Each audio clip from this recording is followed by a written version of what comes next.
Chapter 647, Baited. Chapter 647, Baited. Deep at night, beasts roared and birds screeched. In the ancient battlefield, these various sounds intertwined and filled the world.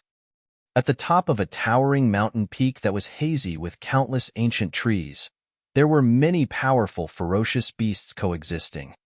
However, the strange thing was that it was completely silent throughout the entire mountain.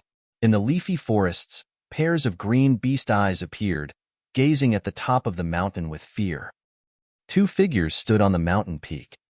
One of them was tall, and although it looked humanoid, it was not wearing any clothes, and it was covered with fur all over its body and face. Its arms were extremely long and slumped down naturally, extending to its knees. It was clearly a demon beast. The demon beast with long fur had a dark expression and stood on top of the mountain peak, gazing at an ancient city with a bloodthirst in the depths of its eyes. The other figure looked extremely strong with muscles that looked like steel, covered with black and yellow stripes. It had a tiger's head and its eyes shone fiercely.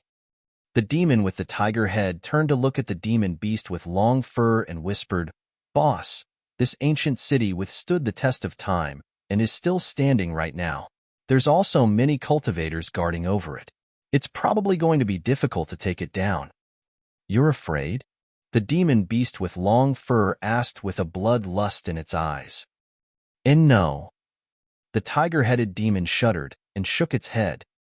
A moment later, the tiger-headed demon asked once more, "Boss, when are we attacking?" "Hold on, he hasn't arrived." The demon beast with long fur shook its head. "What if he doesn't come?" "He will definitely come." With that said, the demon beast with long fur turned around and opened its mouth, letting out a deafening howl towards the forests beneath the mountain.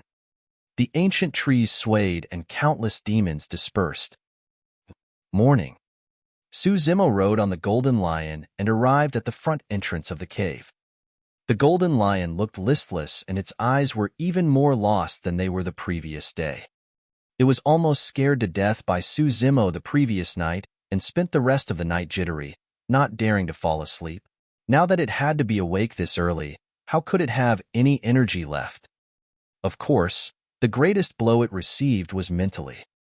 In its opinion, the only way it could leave now was if the scholar was compassionate enough to permit it to leave. Otherwise, it would have to become a mount for this scholar for the rest of its life. Everyone from Southern Dual Sect had reddened eyes and was drowsy as well. Although this cave was extremely secluded, none of them dared to sleep when they heard the activity outside and spent the night fearfully awake. Suzimo was the only one who was energetic and seemed like he had a good rest. He cultivated the mystic classic of the 12 demon kings of the great wilderness, and his breathing and expiration was conducted even when he was asleep without being affected. Zhuyu glanced at Suzimo without saying anything. Tang Shiyun smiled and nodded in Suzimo's direction. Everyone arranged themselves and under Tang Shiyun's lead, headed for the ancient city. Along the way, Tang Shiyun traveled beside Suzimo and was extremely curious about him. "Fellow Taoist Su, which region did you come from?" "North region."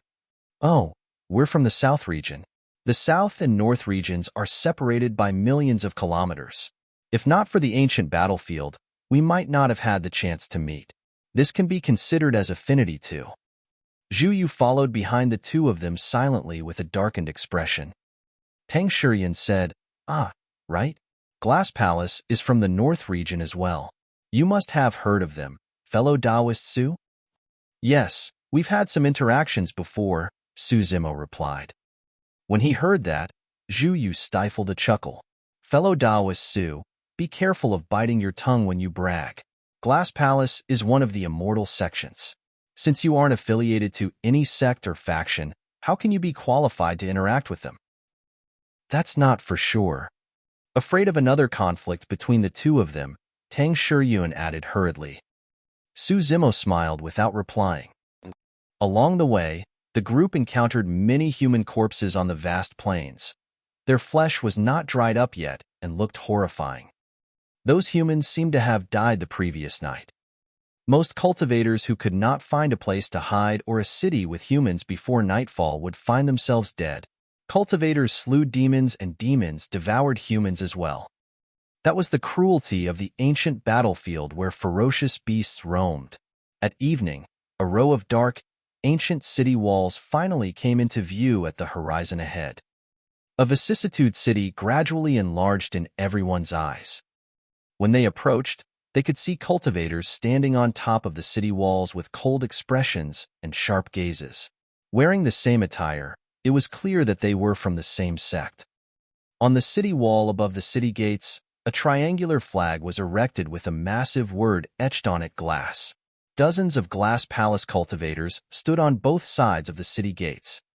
When Suzimo's group arrived, the city gates were about to close and the Glass Palace cultivators urged impatiently. One of the city gate's guards glared at the group from Southern Dual Sect and extended his palm, remarking without emotions, 20 soul-nourishing blood ginsengs per person. What? Isn't it 10? Why did it double? Everyone from Southern Dual Sect could not help but argue. Tang Shiyun raised her brow as well, whispering to Suzimo, normally, they collect 10 soul-nourishing blood ginsengs from each person as an entrance fee into the city. For some reason, the price has doubled. What are you complaining about? A guard remarked coldly with an icy expression. The city gates are about to close. If you don't have them, stay outside the city. When they heard that, the hearts of everyone from Southern Dual Sect sank. Keeping all of them outside at this moment would be equivalent to sending them to their deaths.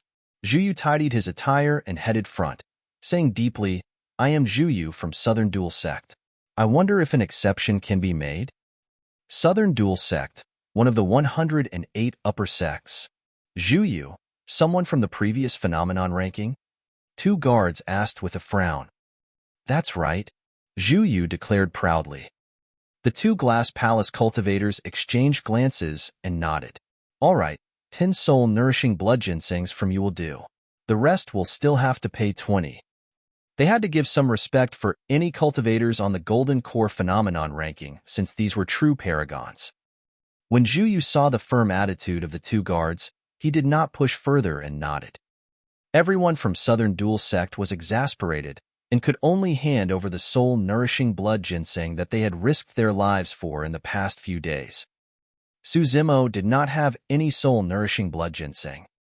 Tang Shiyun helped him hand over 20 automatically. Expressing his thanks, Suzimo said in a seemingly casual manner, I'll return you 10 times that in the future. Everyone entered the city. Throughout the journey, Zhuyu had not said anything. Now that he had finally regained some dignity, he looked at Suzimo with a provocative expression and mocked, Suzimo, didn't you say that you've had interactions with Glass Palace before? Why didn't you greet them earlier on? How come you aren't acting cocky anymore in front of Glass Palace? Suzimo did not say anything. He could not be bothered with Zhuyu. That was because the moment he entered the city, he had already sensed a faint and imperceptible killing intent. Countless eyes hidden in the darkness gazed past his body. One after another, spirit cranes delved into the darkness. The bait has been taken. Chapter 648, Dark and Windy Night. Chapter 648, Dark and Windy Night. The remaining structures in the ancient city were almost entirely made from gigantic rocks and were filled with signs of age. Some of them were mansions and others were comparatively cramped stone huts and rooms. There were even some huge palaces scattered around various parts of the city, and their grandeur of the past could still be seen. Of course, there were also many structures that looked relatively new in the ancient city that were built later on. Although it was evening, there were many cultivators on the spacious streets of the ancient city, and it was bustling. Every few thousand feet, there would be Glass Palace cultivators walking on both sides of the streets. There would even be cultivators patrolling in midair from time to time. Security was tight? Strange. Zhuyu frowned slightly and remarked softly, something seemed to have happened for Glass Palace to send this many cultivators for the ancient battlefield this time round. I guess it's because Glass Palace is trying to attain a better position on the Glass Palace phenomenon ranking? A Southern Dual Sect said. No, Zhu Yu shook his head. The Golden Core phenomenon ranking is an individual measure of strength and has nothing to do with the number of cultivators or the strength of any sect. Riding on the Golden Lion, Su Zimo listened to everyone's discussions with an indifferent expression. However, a mocking look would flash through his eyes from time to time. Fellow Taoist, please hold on. Zhu Yu held back a green-robed cultivator and asked with cupped fists, Fellow Taoist, may I ask you what happened to Glass Palace? Why does it feel like they're facing a great enemy? The green-robed cultivator looked at Zhu Yu from head to toe and asked instead, Fellow Taoist, you're not from the North region, right? I'm from an upper sect of the South region, Southern Dual Sect.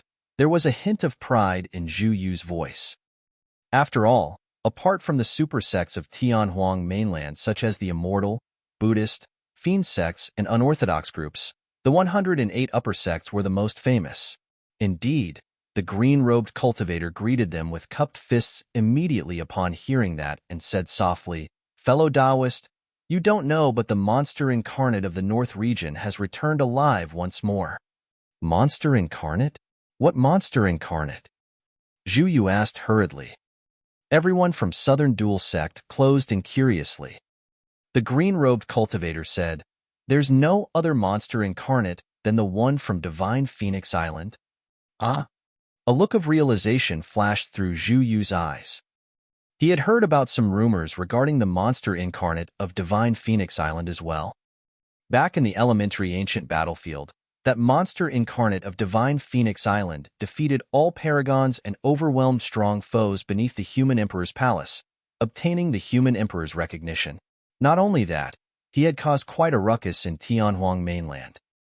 The green-robed cultivator continued, I heard that the monster incarnate openly declared war to Glass Palace before entering the ancient battlefield, saying that he was going to murder all Glass Palace cultivators who entered. Tang Shiyun could not help but ask, why? I heard it's because Glass Palace massacred 13 cities of mortals. That's the reason why the monster incarnate wants to kill them, the green-robed cultivator replied. Everyone from Southern Dual Sect was stunned. None of them could comprehend why someone would bother offending a major faction such as Glass Palace for the sake of mortals. How stupid! Zhu Yu laughed coldly. A single golden core wants to go against Glass Palace. He truly doesn't know his place. Tang Shiyun raised her brow slightly. In my opinion, I think that this person isn't bad by nature just with the fact that he's willing to stand up for mortals. Isn't bad by nature? The green-robed cultivator sneered. When the monster incarnate reappeared, he triggered a beast stampede and murdered millions of cultivators. There were mountains of corpses and rivers of blood, and you say that he's not bad by nature? Ah! Tang Shiyun's expression changed slightly. Millions of cultivators, that was no small figure. That's not all. The green-robed cultivator continued. The Dantian of the monster incarnate was destroyed 20 years ago. Right now, he's a true blue demon. Anyone that isn't of the same race is a common enemy of all cultivators in the world. Noticing cultivators of Glass Palace patrolling nearby, Zhu Yu remarked loudly, That's right. The reason why our generation of cultivators have cultivated is just so we can get rid of evil. If that bastard dares to show himself here, I, Zhu Yu of Southern Dual Sect, will be the first to strike. The patrolling Glass Palace cultivators merely glanced at Zhu Yu indifferently before brushing past everyone. The green-robed cultivator bid Zhu Yu farewell with cupped fists as well. The group continued forward, prepared to look for an empty house to rest. Fellow Taoist Su, you're from the North region as well. Have you also heard of that monster incarnate of Divine Phoenix Island who murdered millions of cultivators? Tang Shiyun turned and conversed with Su Zimo. I have, Su Zimo nodded. Seemingly interested towards the monster incarnate of Divine Phoenix Island, Tang Shiyun asked, why did he have to murder so many cultivators? Hmph, the reason is because he's a demon while the cultivators are human. Zhu Yu harumphed and interrupted. Tang Shiyun frowned and asked in confusion, if so, why is he standing up for those mortals? This, Zhu Yu was rendered speechless. Turning around, Tang Shiyun asked again, It sounds like this monster incarnate of Divine Phoenix Island used to be a human. Do you know what's his name, fellow Taoist Su? Su Zimo smiled gently and replied, I think it was. Su Zimo. Everyone from Southern Dual Sect froze. Suddenly, the air was still. A strange mood filled the air. Tang Shiyun was the first to laugh and reached out, thumping Su Zimo on the shoulder gently with her fist and teasing, This joke isn't funny at all. What's wrong? Su Zimo asked with a smile. Tang Shiyun replied, Haven't you heard from that guy that the Dantian of the monster incarnate of Divine Phoenix Island was destroyed? He has no spirit energy, so how can it be you? When they heard that, everyone from Southern Dual Sect exchanged glances and heaved sighs of relief. A moment earlier, everyone had truly thought that Su Zimo, who was beside them, was the monster incarnate of Divine Phoenix Island. However, Tang Shiyun's words set everyone's minds at ease. The Dantian of the monster incarnate of Divine Phoenix Island was destroyed while everyone had witnessed Su Zimo use spirit energy personally. The two of them could not be the same person. The night darkened and the skies were dotted with stars.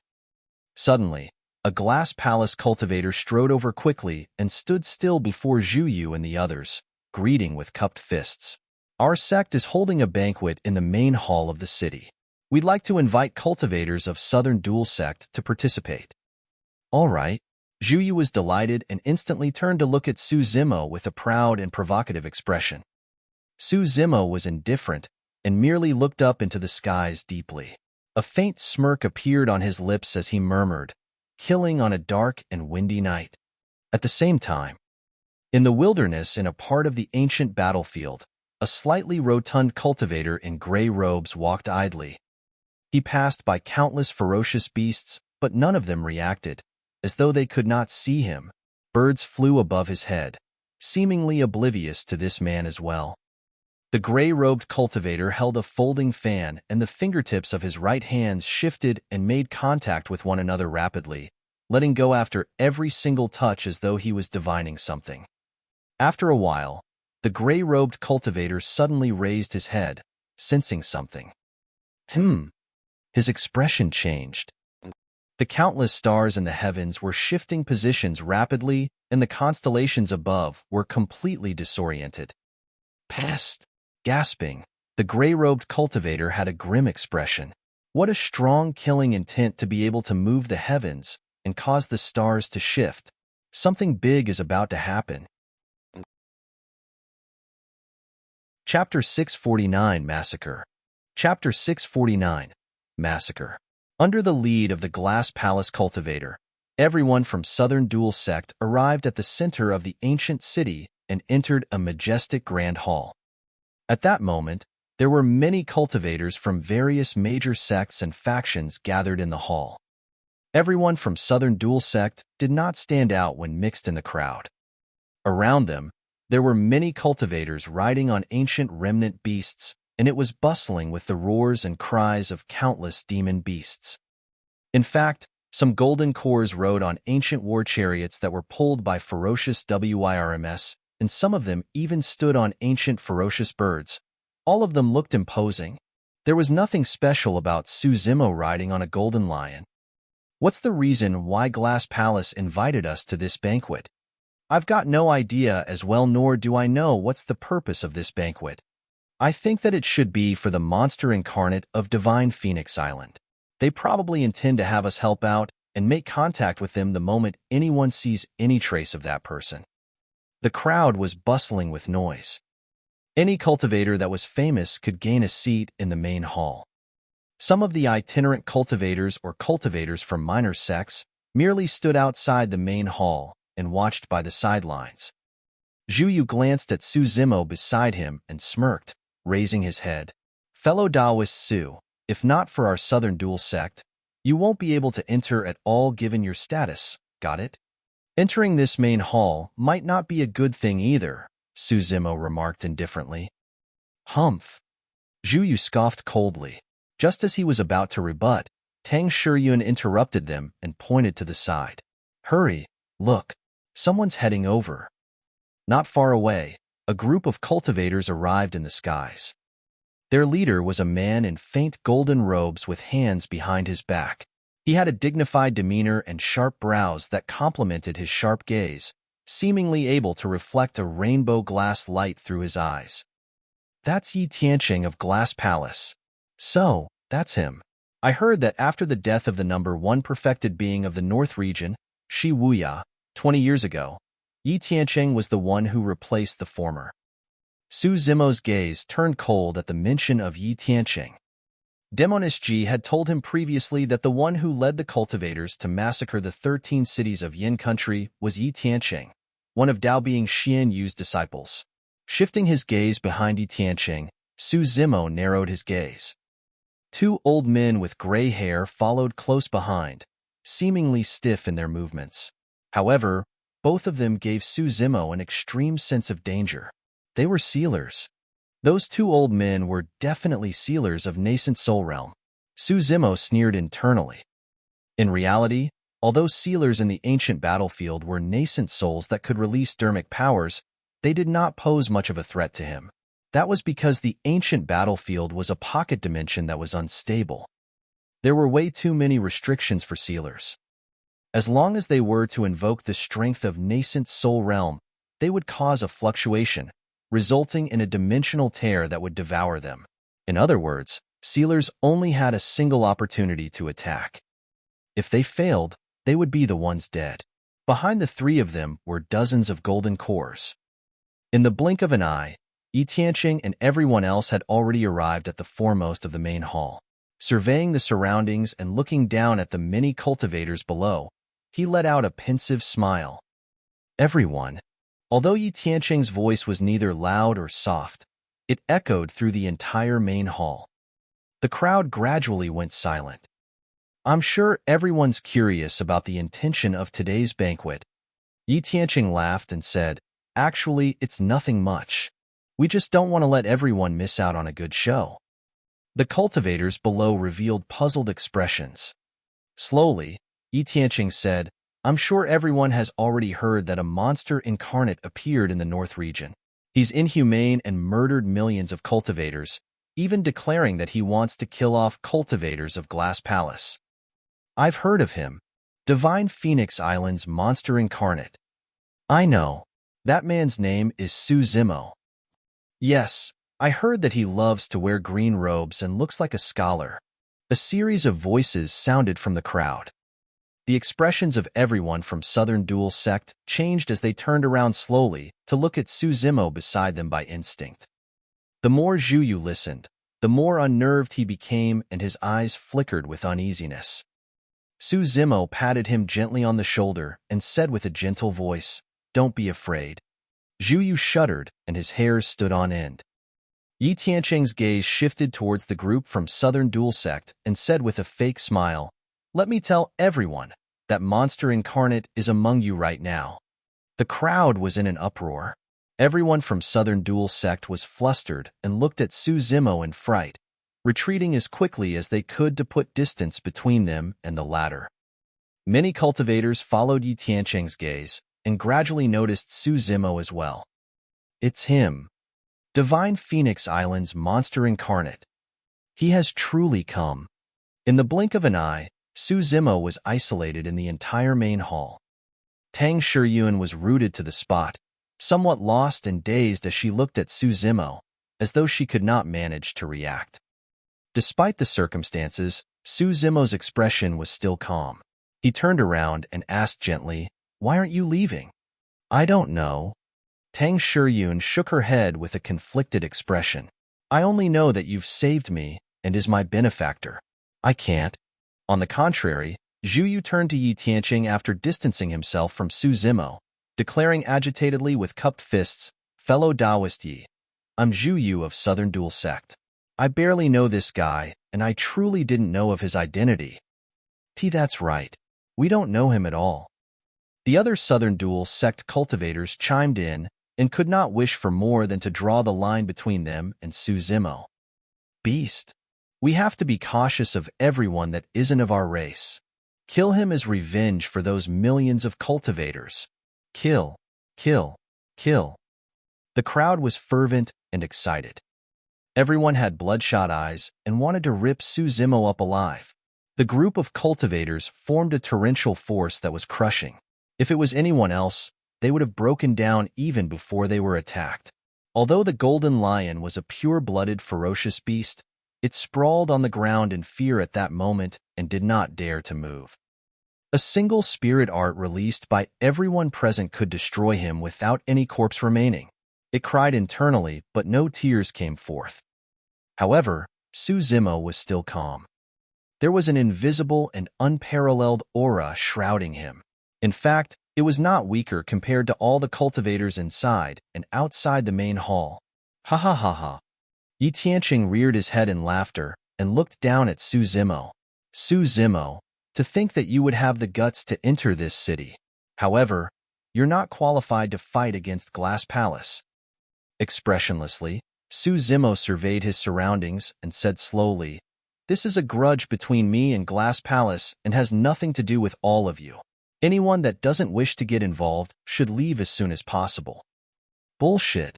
Zhu Yu hollered and declared righteously, "You're a demon, so you're a common enemy of all cultivators in the world." Yi Tianqing sneered coldly and raised his voice, "Everyone, there's only a single dish in tonight's banquet, the flesh and blood of this monster incarnate.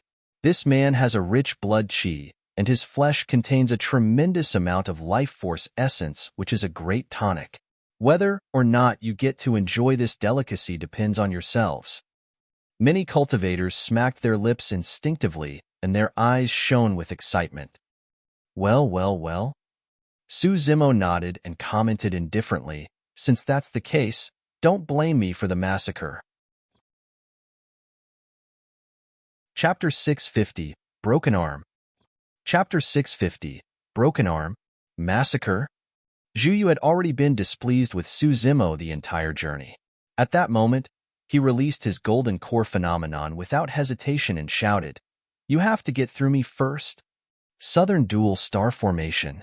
Boom. The heavens were initially dotted with stars. All of a sudden, 6 stars shone brightly with a glaring beam and shrouded Suzimo.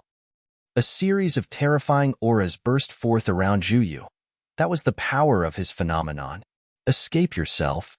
Suzimo patted the golden lion beneath him and leaped down with a cold gaze.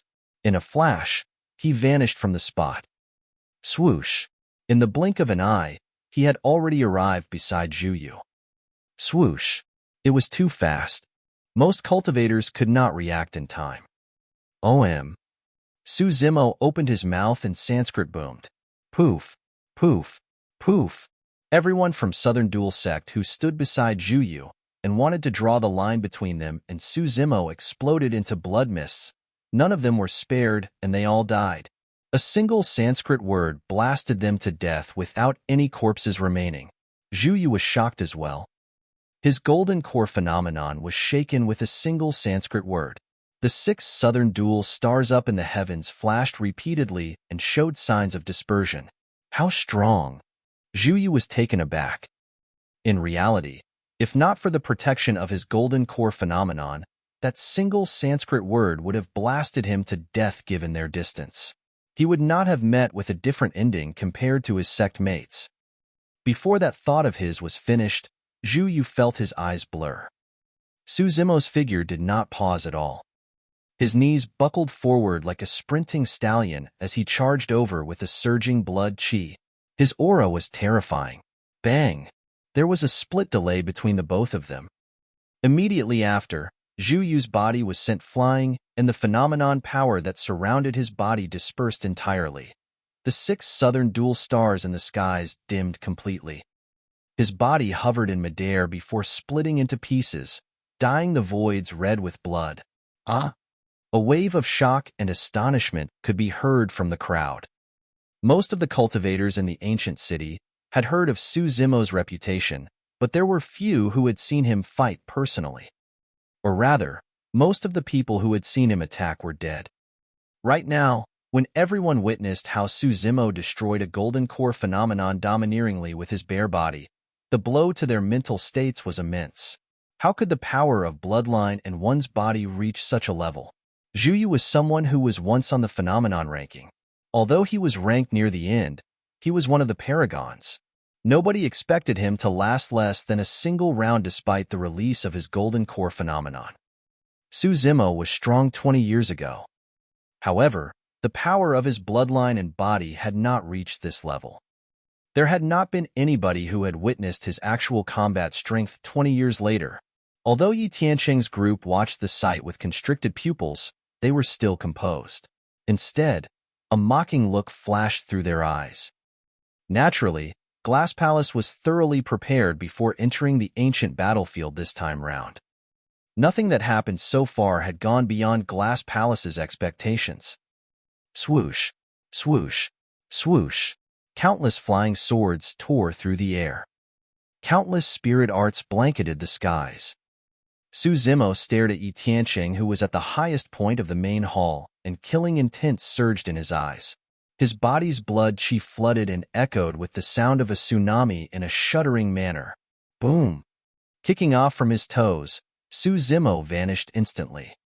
Spiderweb cracks appeared on the stone slab he stood on originally and extended outwards.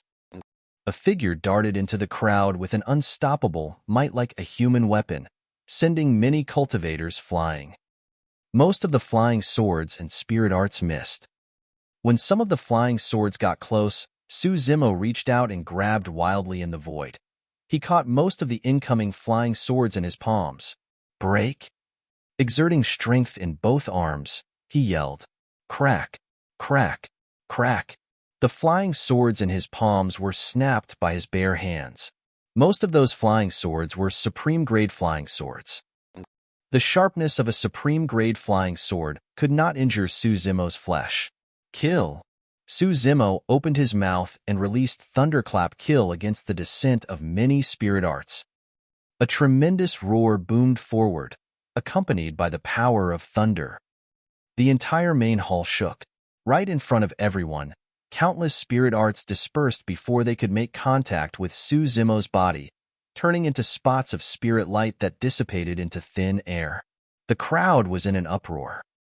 There were countless rumors about the monster incarnate of Divine Phoenix Island. However, none of them experienced the same shock as they did now since nobody saw it personally. Right now, none of the cultivators in the ancient city realized it. The true massacre had only just begun. What they witnessed today was merely the tip of the iceberg for this strongest monster incarnate in history. Suzimo tread in thin air, and nobody could match his edge. If Suzimo could destroy a phenomenon on the ranking barehanded, the golden core phenomenons of ordinary cultivators could not stand in his way at all. He was getting closer to Yi Tianqing. Senior Brother Yi, should we release the formation? A Glass Palace cultivator behind Yi Tianqing whispered. There's no need. Yi Tianqing's hands were hidden deeply in his robes and he smirked, remarking coolly, I'm rather curious to test and see just how strong this monster incarnate is in Monster Incarnate. Senior Brother Yi, there's no need to take that risk personally, right? Another Glass Palace cultivator frowned. Take the risk personally? Yi Tianqing harumphed coldly. In the past, I wasn't weaker than Shi Wuya in melee combat. So, where does the risk come from? Furthermore, Glass Palace is famous for body tempering. Why should I fear a beast? Watch out, Senior Brother Yi. Everyone from Glass Palace tried to warn repeatedly. Yi Tianqing's expression turned cold as he charged towards Suzimo, who was arriving. Suzimo, take my punch. Striding forward, Yi Tianqing's blood chi surged and his hair flew furiously as he threw a punch towards Suzimo's head violently. Although he threw out a punch, his palm was still hidden in his robes and wasn't revealed, merely showing the shape of a clenched fist. Narrowing his gaze, Suzimo did not retreat or avoid and returned with a punch of his own. Apart from the top of the phenomenon ranking, Dune, he had never encountered any other cultivator of the same cultivation realm who could match him in melee combat. Yi Tianqing's eyes shone with uncontrollable excitement when he saw Suzimo's decision to take the punch head-on. Bang! The two fists collided. Yi Tianqing's sleeve was ripped apart instantly, flying away like butterflies. 6 spirit patterns shone brightly on Yi Tianqing's fist. He was wearing a glove, and it was a connate spirit weapon. That was his killing move. Therefore, Su Zimo had just collided against a Khanate spirit weapon head-on rather than flesh. Their fists had already collided, and it was too late to avoid even if he wanted to. A light injury would cripple Su Zimo's arm. A heavy injury would result in his death if Yi Tianqing took advantage of the situation. Haha, Su Zimo. Prepare to die. Yi Tianqing laughed menacingly. Before his laughter subsided, his heart sank. There was no hint of panic in Su Zimo's eyes. They were calm as water. It can't be. Before that thought was finished, Yi Tianqing shifted his gaze. Su Zimo's fist merely collided gently against his before turning limp. Like an anaconda, it wrapped forward along with the momentum. Rap, hit, pull. Shing. A mist of blood filled the air. Yi Tianqing's arm was ripped off by Su Zimo just like that. Chapter 651, Omnidirectional Demon Suppression Formation. Chapter 651, Omnidirectional Demon Suppression Formation. Yi Tianqing's eyes were widened with disbelief as he let out a jarring shriek while blood drained from his face. He truly hadn't expected a victor to be decided between them within a single round of their clash. If he was dealing with inexperienced cultivators, his methods would have worked. However, he was naive to think of tricking Su Zimo. How fast were Su Zimo's reactions? The moment he sensed something amiss in the clash between their fists, he had already changed tactics to release a killing move from the mystic classic of the 12 Demon Kings of the Great Wilderness to rip off Yi Tianqing's arm. The two of them were way too close. Su Zimo had no intention of letting Yi Tianqing escape. You're the one who should prepare to die. Roaring, Su Zimo strode forward and reached out with outstretched fingers. Pang, pang, pang. Jade-white fingernails protruded, shining with a cold glint like daggers as he grabbed for Yi Tianqing's head. If that grab landed, 5 bloody holes would definitely appear on Yi Tianqing's head. All of a sudden, a sense of danger rang in Su Zimo's mind. Without time to hesitate, Su Zimo gave up on killing Yi Tianqing decisively and retreated swiftly. A rainbow-colored glass light shot down and brushed past his body. It was extremely sharp and almost wanted to sever the void. If Su Zimo was a single bit slower, he would have been cut into two by that glass light. A terrifying energy fluctuation spread through the void.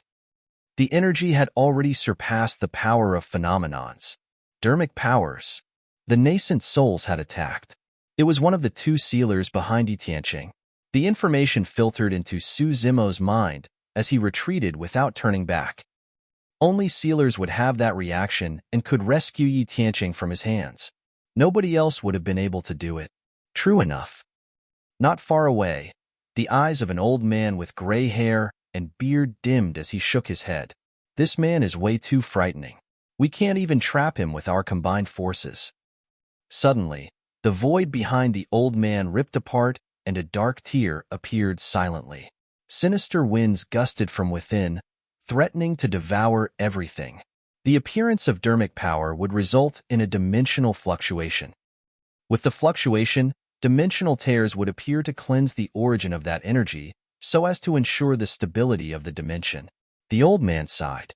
Summon the formation. The moment he said that, his body was swallowed by the dimensional tear in the void and his essence spirit was destroyed. He turned into dust with nothing left behind. The tear in the void closed slowly until there was no gap left. Summon the formation? Su Zimo raised his brow slightly as he felt a sudden sense of danger. Another sealer behind Yi Tianqing surveyed the surroundings before soaring into the air and declaring, "Everyone, please help us to kill this lad." "All right. It's wonderful if I can kill a monster incarnate like this before my death. Haha, my life won't be wasted with this lad's death to accompany mine." A series of voices echoed from above the 4 walls of the ancient city. North, south, east and west, old men with gray beards and hair appeared. Although they did not release their powers, there was a shuddering aura repressed within their bodies. For sealers, typically speaking, it was already at the limits if there were 2 sealers that accompanied the paragon of a sect into the ancient battlefield. In fact, Some super sects would not even have any sealers. After all, sealers would die the moment they attacked. Even if their lifespans were about to end a few years later, no cultivator would be willing to enter the ancient battlefield. Yet, Glass Palace activated 6 sealers this time round. This was clear proof of how highly they regarded Suzimo. No matter what, Glass Palace had indeed felt immense pressure from Suzimo's declaration letter of war. During this period of time, Yi Tiancheng's injury had already been bandaged. He glared at Suzimo venomously and snarled, "Suzimo, I'm going to slice the flesh off your body piece by piece and eat it up. I'm going to torture you to death." Ha ha ha. Suzimo stood in the air and burst into laughter. "You think that you can kill me with just 4 more sealers? Humph." Yi Tiancheng smirked menacingly. "Don't get cocky. We knew that you would send yourself to us, so we prepared a long time ago. Prepare yourself." The fingertips of the sealer on the east city wall shifted repeatedly and his glabella shone, emitting a series of bright beams that landed on a circular spirit weapon. Whoosh! The spirit weapon spun and instantly emitted a column of light that engulfed Suzimo. Demon revealing mirror. Suzimo's expression changed slightly as he released his blood chi. His body flashed repeatedly as he tried to get away from the radius of the demon revealing mirror's column of light. However, no matter how fast his movement techniques were, they were not faster than light. The demon revealing mirror was not harmful against demon beasts by itself. Its only purpose was to restrict the inner core or essence spirit. When the inner core was restricted, demon beasts would lose the power of their inner cores, and that was the reason why their true forms would be revealed. Whoosh! Another column of light shone from the west and shot down. Suzimo's body shuddered. A mysterious energy was trying to penetrate his body to reach his circulating inner core. However, the Mingwang prayer beads that were hidden on his wrist shone and blocked the energy. The Mingwang prayer beads was a connate dermic weapon to begin with. Although 2 Buddha beads were missing and it was incomplete, it still managed to retain some of its mysterious dermic powers.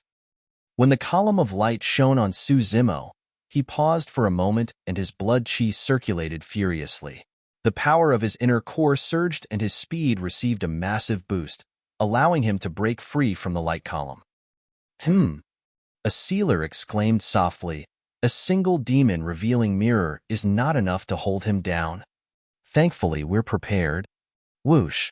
Whoosh! Another 2 columns of light shone down. With nowhere to run, Suzimo was pinned to the spot by the 2 columns of light. Immediately after, the first 2 columns of light descended on Suzimo as well. 4 columns of light from 4 demon revealing mirrors in all directions shone down on Suzimo's surroundings. Suzimo could clearly feel that his inner core was completely sealed and was unable to circulate. The Mingwang prayer beads was a damaged dermic weapon after all. At the same time, Suzimo had not cultivated an essence spirit and could not release the true strength of the Mingwang prayer beads. The most he could do was use the damaged dermic weapon to defend against one of the demon revealing mirrors.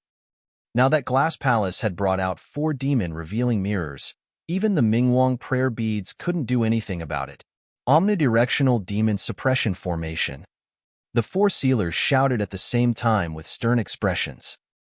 Suddenly, mysterious runes lit up on the areas the 4 columns of light from the demon revealing mirrors shone on. Suzimo grunted dully, and the pressure on him intensified.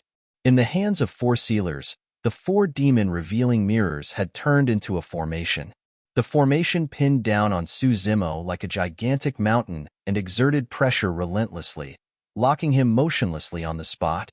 Suzimo could clearly feel his bones and tendons trembling inside his body, letting out cracking sounds that were jarring. He refused to bow down and clenched his teeth with a ferocious glint in his eyes. Channeling his bloodline with all his might, he pushed against the pressure on his spine and green veins popped on his neck. A series of dimensional tears appeared above the 4 walls. The 4 sealers were devoured in succession. However, the formation was laid down and the situation was set in stone. Zimo could not escape even with the death of the sealers. Chapter 652. Affecting the Heavens with His Torrential Killing Intent. Chapter 652. Affecting the Heavens with His Torrential Killing Intent. That scene shocked all the cultivators in the ancient city. The death of 4 sealers in exchange for an opportunity to kill Zimo, that seemed like a price that was too heavy. However, it had to be said that this was the only way to ensure that nothing went wrong. That was because even if the 6 sealers of Glass Palace joined forces, they might not have been able to kill Zimo. Now, demon revealing mirrors on the walls on all 4 directions were activated with dermic powers, forming a formation that targeted demons specifically. As such, Zimo was rooted to the spot motionlessly. This power had far surpassed the strength of the Golden Core realm. Even if 100 pure-blooded ferocious beasts were to arrive, they would be turned into meat sludge. In other words, if this was Zimo 20 years ago, he wouldn't be able to last 10 breaths. Ha ha ha ha. Yi Tiancheng's face was pale as he had lost a significant amount of blood after his arm was ripped off. However, he still reared his head in wild laughter and grit his teeth. Zimo, why aren't you cocky anymore? So what if you're the strongest monster incarnate in history? You've still got to die under Glass Palace's omnidirectional demon suppression formation. Zimo's expression was dark, and he remained silent. Splash! His bloodline was already channeled to its limits and echoed with the dull sound of a tsunami. Heads started bobbing everywhere. Countless cultivators formed a wave of humans and encircled Zimo in the middle layer after layer. All the cultivators wanted to personally witness the moment of the strongest monster incarnate in history's death. Outside the crowd, a yellow-haired burly man stood at the side and gazed towards the center of the ancient city. Staring at the green-robed man who was rooted to the spot motionlessly, he could not help but pout his lips and mutter, "What a pity that such a monster incarnate of an entire generation has to die by a group's ambush. Although you suppressed me and forced me to be your mount, we can call off this grudge between us given that you don't have long to live." The yellow-haired burly man was the Golden Lion in human form. The Golden Lion sighed and turned to leave, preparing to escape out of the city. Not far away, a red fox squatted on the ground and swayed its huge, furry tail. It clutched its tiny paws tightly with a nervous look on its face. It had eyes that resembled black gemstones, blinking at the green-robed man in the crowd with a layer of mist over them. A moment later, the little fox reared its head and sniffed. Wiping away the tears in its eyes, it gazed at the demon-revealing mirror that was erected on the wall above it and emitted a scary column of light. A hint of resolve flashed through its eyes. Sure. A streak of red light burst into the darkness and the little fox vanished. In the crowd, Tang Shiyun seemed like she had lost her soul and was squeezed and pushed forward by countless cultivators. She had gone through way too many changes in the past 2 days. Of more than 100 Southern Dual Sect cultivators, she was now the only one left. The cultivator whom she had regarded as a benefactor and even had affections towards was a demon that was despised by everyone. She glared at the front squarely. The green-robed man who was struggling bitterly against tens of thousands of people looked pitiful and tragic, like a trapped beast that had lost its fangs. In fact, Tang Shiyun wanted to scream. She wanted to scream that even though he was a demon, he had saved her life. However, what would that do? She could not change the situation at all. The green-robed man wouldn't be able to escape death. In fact, he would have to endure an unimaginable amount of humiliation before his death. All the cultivators around her were worked up and yelled loudly, "Kill him! Drink his blood and consume his flesh!" All those cultivators had scary looks in their eyes as they wished for nothing more than to rip Zimo apart. "It's all my fault. If I hadn't suggested it, he wouldn't have come here, and neither would he have met with Glass Palace." Tang Shiyun had a pained expression. Coincidentally, her gaze met with Zimo's in midair. Instantly, tears streamed down Tang Shiyun's face as she shook her head and muttered repeatedly, "I'm sorry. I'm sorry." However, Her voice was nothing compared to the clamor around her and was drowned immediately. Right then, Tang Shiyun caught sight of a smile. Even despite the situation, the green-robed man smiled and seemed like he was consoling her. She bawled loudly in tears. Su Zimo retracted his gaze. Tang Shiyun was not to blame for this. Even without her, he would have definitely come here. That was because he had said that he would make Glass Palace pay with blood. The crowd not far away dispersed and a path appeared as Yi Tianqing strode over with a cold expression, clutching the area of his broken left arm. Arriving 10 feet before Su Zimo, Yi Tianqing stood firmly. His eyes were vengeful with a hint of ridicule as he glared down coldly before snickering sinisterly. Su Zimo pursed his lips. Given normal circumstances, he had 100 methods of killing Yi Tianqing on the spot in less than a breath given this distance. However, he was now suppressed by the power of the Omnidirectional Demon Suppression formation and could not even lift his arm. Yi Tianqing pushed down into the air with his palm. The crowd gradually went silent. Glaring at Su Zimo, he chuckled. Beast, your golden core has already been destroyed and your inner core is sealed. Right now, you're like fish on a chopping block that's waiting for me to cut up. Since you broke my arm, I'll snap your limbs.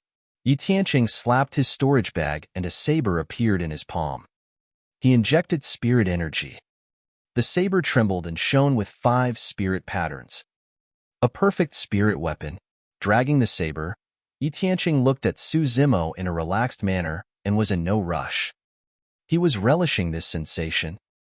Yi Tianqing circled around Su Zimo and sized up the ladder. He gestured at Su Zimo's body and pretended to be in deep thought. Where should I start? Fellow Taoist Yi, how about letting out some blood first to share with everyone? That's right. The blood of this monster incarnate must be delicious. Many cultivators in the crowd shouted. All right, let's do that then. Yi Tianqing was in a great mood. Right then, Su Zimo turned his head and surveyed his surroundings.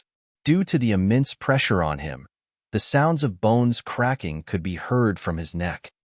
With a dark expression, Su Zimo smirked and revealed a set of pearly whites before remarking coolly, I'm going to give all of you a final chance.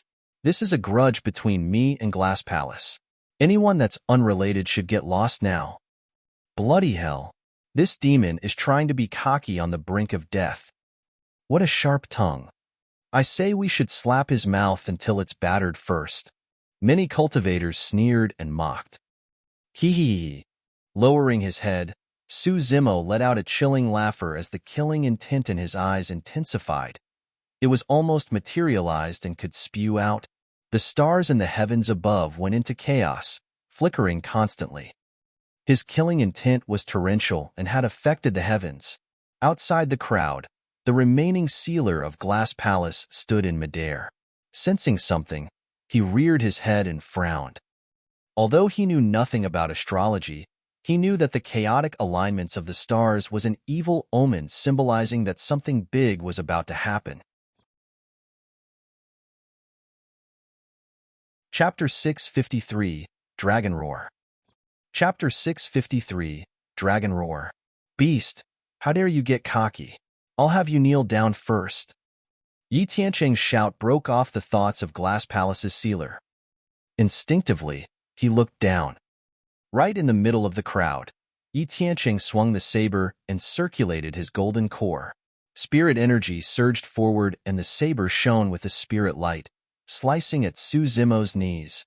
Nothing should change. There's no way a spirit demon can escape from the omnidirectional demon suppression formation that was created with the death of 4 sealers. The thought crossed the Glass Palace sealer's mind. Immediately after, his expression changed. He was a nascent soul after all, and had cultivated an essence spirit. Although it was restricted and he could not attack at will, his senses were much sharper than ordinary golden cores with his essence spirit. He sensed spirit energy fluctuating in Su Zimo's body. Furthermore, it was terrifying.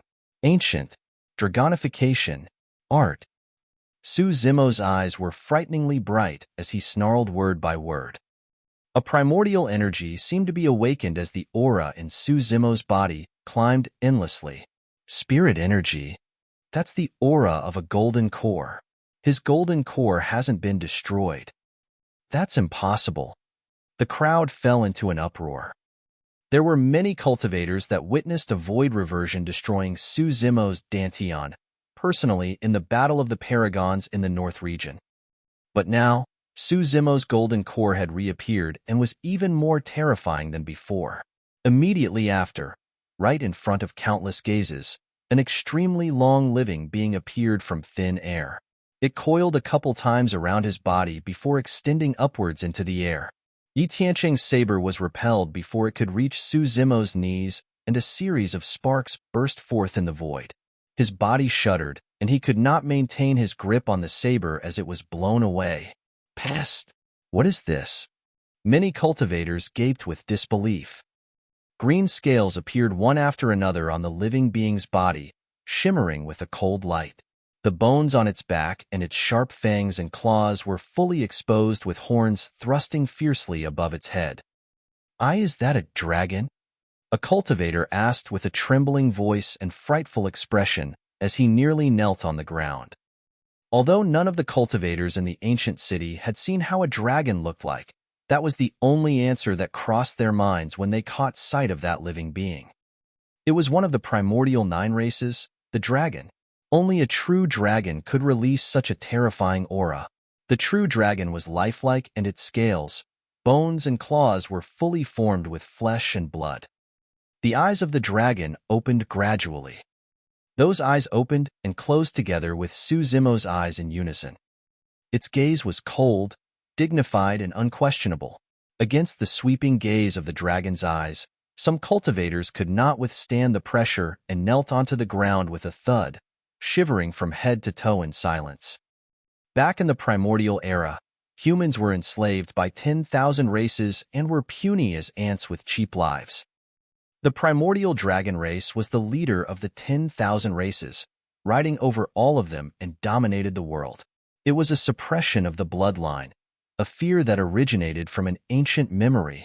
Although Suzumo was still unable to move against the power of the omnidirectional demon suppression formation, his aura had intensified with a true dragon coiling around him. That was the terror of a true dragon. Yet, how frightening was a man who could command the true dragon? A divine being. This was a divine being who could control the world and decide the fates of all beings.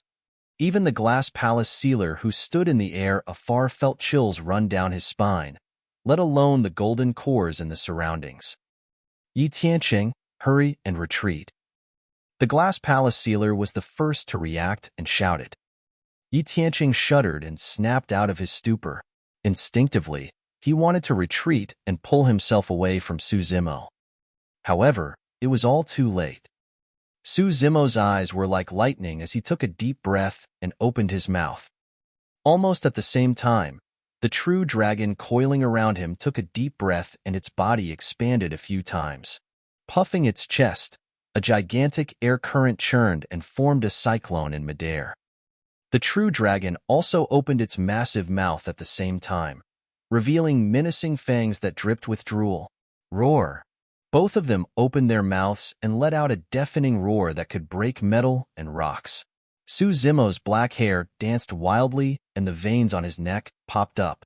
With a sharp gaze, he howled in front of him and the sound of a dragon roar burst forth from his mouth. Instantly, the weather changed as sand and rocks flew. That was a true dragon roar. It was much more powerful than thunderclap kill. Poof, poof, poof. Most of the cultivators in the circle closest to Suzumo could not endure the shock of the dragon roar and exploded into blood mists. Some of the cultivators that were slightly further had scars of blood appearing on their faces. Although their bodies did not explode, their organs were already ruptured into dust.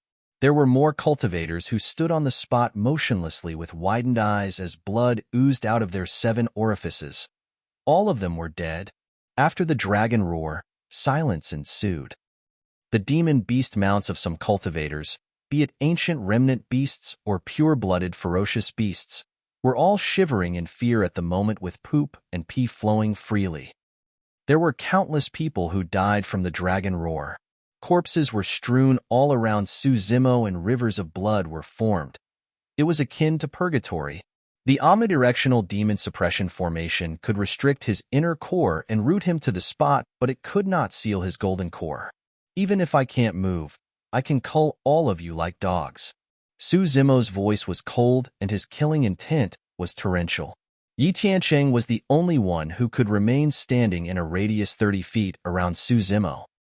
It was true that his body was strong. He was not dead despite that dragon roar. However, his eardrums were ruptured and the injury of his right arm had burst again as well. Right now, his mind was blank and his consciousness was hazy.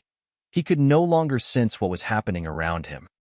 "Hurry and retreat," Glass Palace's sealer yelled. Many Glass Palace golden cores were bolting through the crowd towards Yi Tiancheng, hoping to save him. Gradually, Yi Tiancheng regained some of his senses and his eyes were filled with fear as he tried to retreat. The next moment, he saw Suzimo smirk with mockery. "Go." Suzimo opened his mouth and said a single word indifferently. Swoosh! The true dragon that coiled around him upwards surged down and descended upon Yi Tiancheng's head instantly, glaring down with a fixed gaze. Yi Tiancheng was scared out of his wits. Drip? In fact, Yi Tiancheng did not even dare to wipe his face when drool dripped from the corner of the true dragon's mouth onto his face. The next moment, the true dragon lowered its head and chomped down on Yi Tiancheng. Blood splashed out with a slight warmth. Yi Tiancheng was dead, devoured alive by the true dragon conjured by Suzimo.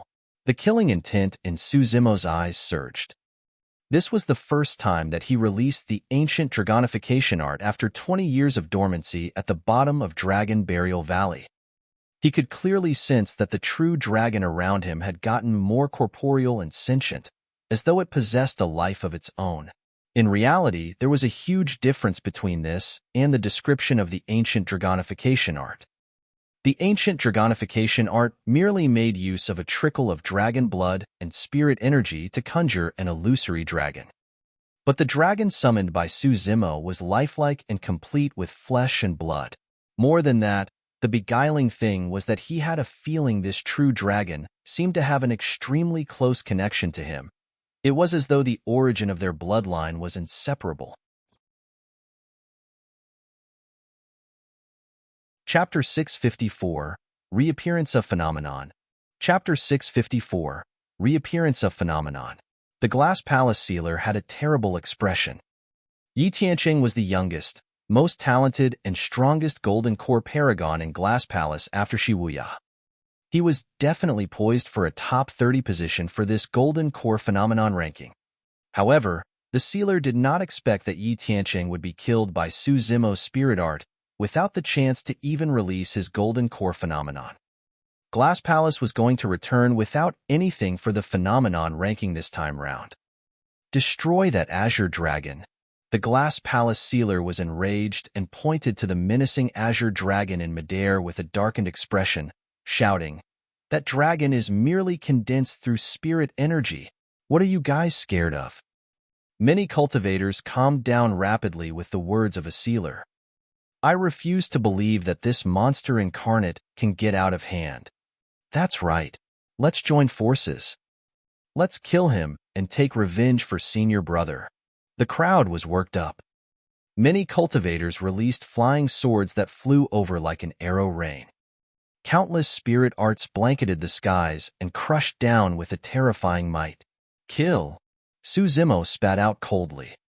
The true dragon understood his intentions and reared its head malevolently before soaring into the air with a torrential ferocity. Baring its fangs and claws, it lunged into the crowd. Bang! Bang! Bang! Many flying swords and spirit arts shattered upon collision with the true dragon, and only perfect spirit weapons could survive.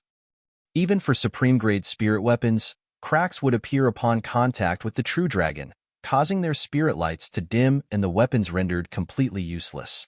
Although the spirit arts in the air surged like a tsunami, they could not withstand the power of a true dragon.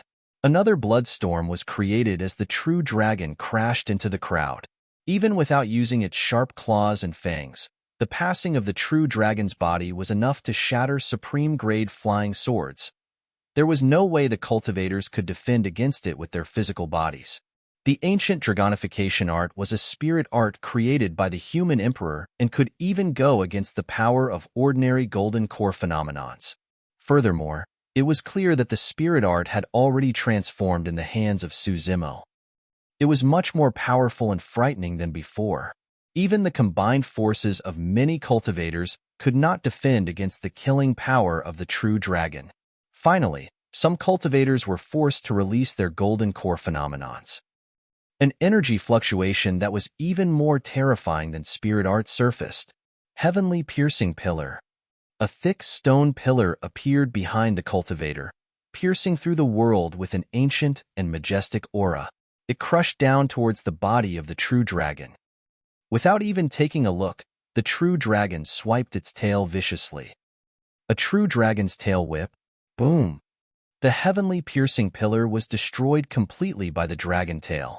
The expression of the cultivator changed starkly, and he spat out a huge mouthful of blood. With dimming eyes, he fell from midair. Another golden core had just released his phenomenon when it was swiped away by the sharp claws of the true dragon and his body was ripped apart. However, it was clear that the glow on the true dragon's body had dimmed slightly after enduring the impact of two golden core phenomenons. Fellow Taoists, let's join forces. This evil dragon won't be able to last much longer. Someone yelled. Many cultivators were invigorated. Bang, bang, bang. Thousands of golden cores attacked at the same time with their golden core phenomenons, sending an apocalyptic blast towards the true dragon. Crack, crack, crack. The true dragon froze in midair and cracks appeared on its massive body, extending and deepening. Of the thousands of golden core phenomenons, there were even glass palace cultivators who released ancient phenomenons from their sect, such as the glass divine light. The combined power of those golden core phenomenons was like the convergence of countless streams into a massive river with the capability to annihilate all life. The true dragon was instantly destroyed. Ha ha ha ha. Even if it's a true dragon, so what? So what if you're the strongest monster incarnate in history? You can't fight against all of us heroes in the world single-handedly. Kill him. Many cultivators released their golden core phenomenons excitedly and yelled as they charged towards Suzimo. As long as they could kill Suzimo personally, they would be famous throughout the world. You dare call yourselves heroes? Suzimo's expression turned increasingly cold as he roared in laughter. Even despite the circumstances, there was no hint of panic in his eyes. Instead, they turned brighter and fiercer. An endless amount of phenomenon power surged over. It was a suffocating pressure.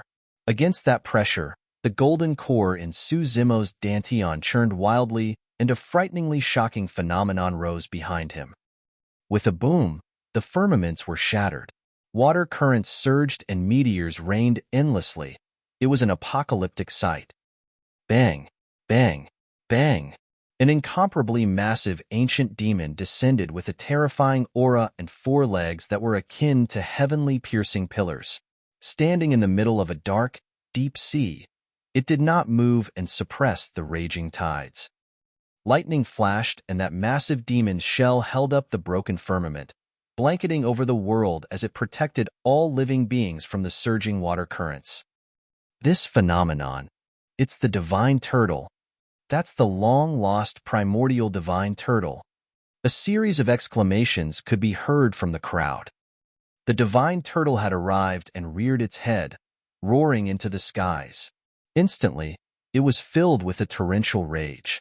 The size of the divine turtle was larger than the ancient city. Protecting Suzimo under it, all the incoming golden core phenomenons were blocked. Boom, boom, boom, boom, boom. The primordial divine turtle stood unyieldingly against the impact of thousands of golden core phenomenons. Many cultivators were shocked. The primordial divine turtle's defense could not be broken with the combined force of thousands of phenomenons.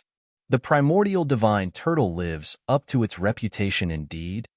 The Glass Palace sealer murmured softly.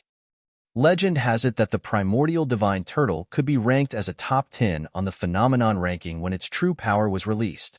That was a divine being that saved countless living beings in the primordial era. Suddenly, as though he called something, the expression of Glass Palace's sealer changed. This is bad. It's said that this lad has cultivated another phenomenon apart from the primordial divine turtle. The Glass Palace sealer howled, "Watch out!" Bang! Boom! Boom! His voice was drowned by an explosion before it could travel over. Another phenomenon appeared behind Suzimo. What is this? It's a double phenomenon.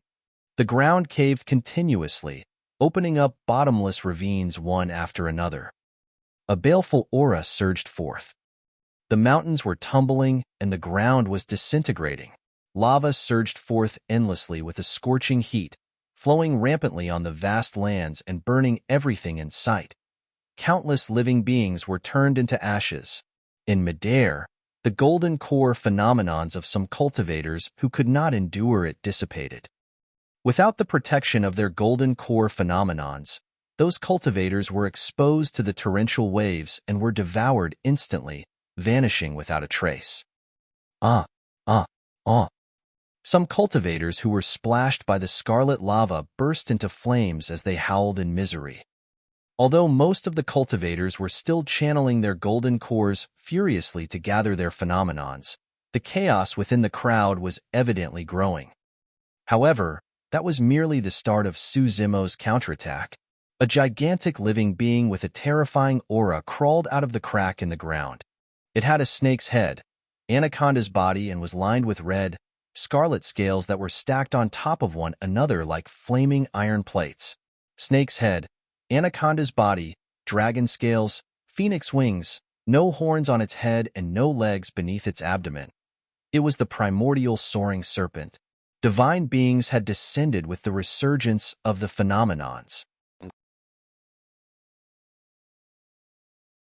Chapter 655, Tiger Roar. Chapter 655, Tiger Roar.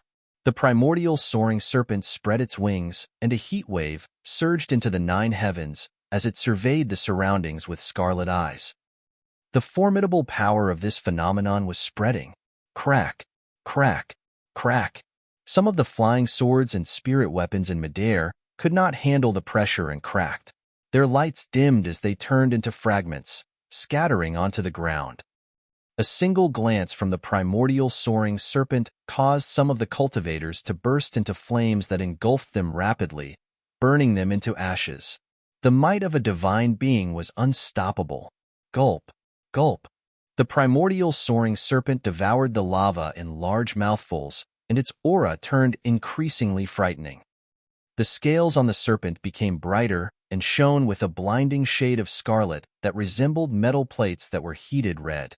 Gazing at the thousands of golden core phenomenons and the puny humans, the primordial soaring serpent reared its head and hissed between its breaths. Pissed, pissed. The primordial soaring serpent fanned the flames with its wings, and its eyes spewed fire.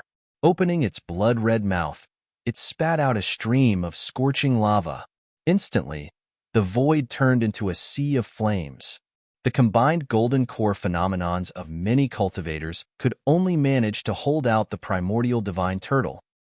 However, the descent of the primordial soaring serpent broke that stalemate. Crack, crack, crack. Accompanied by loud sounds, countless golden core phenomenons shattered, and many golden cores were devoured directly by the steaming lava, turning into ashes without corpses. A series of tragic, shuddering wails sounded. Although there were thousands of golden core phenomenons, none of them could withstand the blast of the 2 divine beings, the divine turtle and soaring serpent. Even glass divine light could not do it. The divine turtle roared with rage and currents surged, raising torrential tides that engulfed all living beings. The soaring serpent hissed and lava spewed, igniting a sea of flames that spanned hundreds of kilometers and incinerated all living beings. Even the bodies of Glass Palace cultivators could not withstand the crash of the tides and the roast of the lava. 20 years later, Suzimo had not only recovered his golden core, the two golden core phenomenons that he had once cultivated had resurfaced in the world as well. All the cultivators were horrified and scurried for their lives. Nobody noticed that although the two phenomenons behind Suzimo were the same 20 years on, there were a few changes to the phenomenons themselves. 20 years ago, the divine turtle and soaring serpent phenomenons were irreconcilable, fire and water, immortal and fiend. The two phenomenons were completely distinct.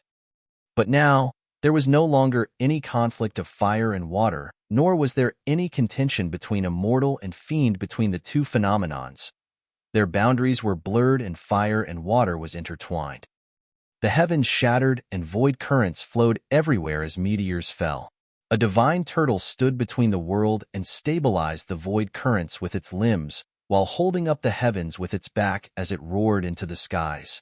The ground caved in and a volcano exploded with spewing lava. The primordial soaring serpent tore through the ground and devoured the lava as it descended upon the world. The heavens collapsed and lightning flashed. The two divine beings, the divine turtle and soaring serpent, seemed like they could fuse together at any moment. After his 20 years of dormancy at the bottom of Dragon Burial Valley, a complete transformation had happened both inside and outside of Suzimo, and it was not only in terms of his inner core and body. It was for his golden core phenomenons as well. To be precise, apart from Suzimo, nobody knew what sort of golden core phenomenons he had cultivated and nobody had seen it before. Everyone, don't panic. The Glass Palace sealer stood in midair and said loudly, "Although this little bastard can circulate spirit energy, he is pinned to the ground by the formation and can't move at all." Some of the cultivators who had escaped noticed that as well and let out beguiled expressions. "He's a demon, so there's no way he can break free from the restraints of the omnidirectional demon suppression formation. Everyone, avoid his attacks and don't fight him head-on. Once his golden core phenomenons are gone and his spirit energy is expended, he will be a sheep waiting to be culled." The words of Glass Palace's sealer caused the eyes of the surviving cultivators to light up. Although Suzimo could release Spirit Art and the Dragon Roar, he had not left his original position from the get-go. Everyone was escaping from the battlefield to try to get away from the two divine beings around Suzimo. Although golden core phenomenons were strong, they could not go too far away from the cultivators. A cold glint flashed through Suzimo's eyes as he cursed internally.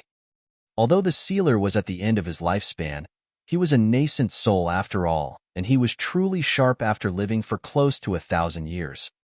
He managed to identify Suzimo's weakness despite the chaotic battle. The formation that enveloped Suzimo was created with 4 sealers sacrificing their lives to activate 4 demon-revealing mirrors. It was set up to target him specifically. As long as he had his inner core, he could not break free of the restraints of the omnidirectional demon suppression formation, nor could he move at all. The pressure was present all the time. That was also the reason why Suzimo had been counterattacking without moving from the spot the entire time. It was not because he did not want to, it was because he couldn't. It was actually simple to dispel the omnidirectional demon suppression formation. All he had to do was destroy the formation eyes. For this formation, the formation eyes were none other than the 4 demon-revealing mirrors on top of the 4 walls. He did not require all 4 demon-revealing mirrors to be destroyed. As long as 3 of them were shifted, Suzimo could break free with the use of dermic power from the Mingwang prayer beads. However, despite the simplicity of the matter, it was extremely difficult for Suzimo. That was because he couldn't move at all. He could not even manage a simple act such as shifting his hand towards his storage bag, let alone move towards the demon-revealing mirrors above the walls. This was a doomed situation. No matter how much of a monster incarnate Suzimo was, there was also a time where his strength was limited. The cultivators in the ancient city did not have to attack him at all. All they had to do was wait for time to pass, and they could exhaust him to death. That was the main point that Glass Palace's sealer noticed as well. Fu. A cruel glint passed through the eyes of Glass Palace's sealer as he remarked sinisterly, "Little bastard, I'll wait here and watch you die from the suppression." Zimo chuckled and replied coldly with a fierce gaze, "Old dog, I'll make sure I take your life before I die." "Sure, let's see who lasts till the end." Glass Palace's sealer nodded and sneered. Roar. Suddenly, an earth-shaking dragon's roar sounded from outside the ancient city with a shuddering impact. Instantly, a wild wind gusted and sand flew into a storm. When he heard that roar, Zimo's heart skipped a beat as his eyes widened with disbelief. Spirit tiger? There was nothing special about the tiger roar in the ears of ordinary cultivators. However, Zimo undertook demonic cultivation and had spent a lot of time with the spirit tiger previously. Naturally, he could tell the difference. He had once imparted the Void Thunder manual to the spirit tiger. That was the reason why there was a tough electric element to the tiger roar, and it was bright and resounding. Of course, the most obvious portion was the ending of the roar where it had a coquettish note. Zimo did not know when it got into the habit of doing that. Back in Ethereal Peak, each time Zimo heard the spirit tiger make that dirty sound, he wanted to send the latter flying with a kick. "Elder Shio, a beast stampede is attacking us," a Glass Palace cultivator yelled. Thud, thud, thud. The ground shook violently. Although he was inside the ancient city, Zimo could feel everything clearly. Ah! Rearing his head, he could not help but howl into the air emotionally. Chapter 656, Attack the City. Chapter 656, Attack the City. Zimo's roar reverberated through the world and penetrated metal and stone. Roar. The tiger roar sounded once more with a hint of excitement mixed in. The two roars harmonized with one another in midair. Gaga gaga. A wild laughter echoed from outside the ancient city and was piercing like the clashing of metal. When he heard that laughter, a tall figure with long limbs covered in its own feces appeared in Zimo's mind, and he could but help but chuckle. Monkey. Spirit tiger. They were both alive. Both of them were here. Zimo was elated. Ever since what happened in Dongling Valley and Zimo was hunted down by Blood Crow Palace, he had to use Blood Escape to flee thousands of kilometers away. With his status unknown, Monkey and the Spirit Tiger left Ethereal Peak. Ever since then, he had not heard anything from them. The thought of searching for them came across Zimo's mind as well. However, without any clue, trying to find two demon beasts in this vast world was more difficult than searching for a pin in a haystack. To think that the three of them would reunite in this intermediate ancient battlefield. East. Dust billowed. Countless demon beasts charged over with thundering gallops. The ground shook wildly due to their frightening might. Most of the demon beasts sprinted on the ground with dust flying around them. With their feet on the ground, they could make use of even more power to dodge. Some ferocious birds tore through the skies with piercing screeches.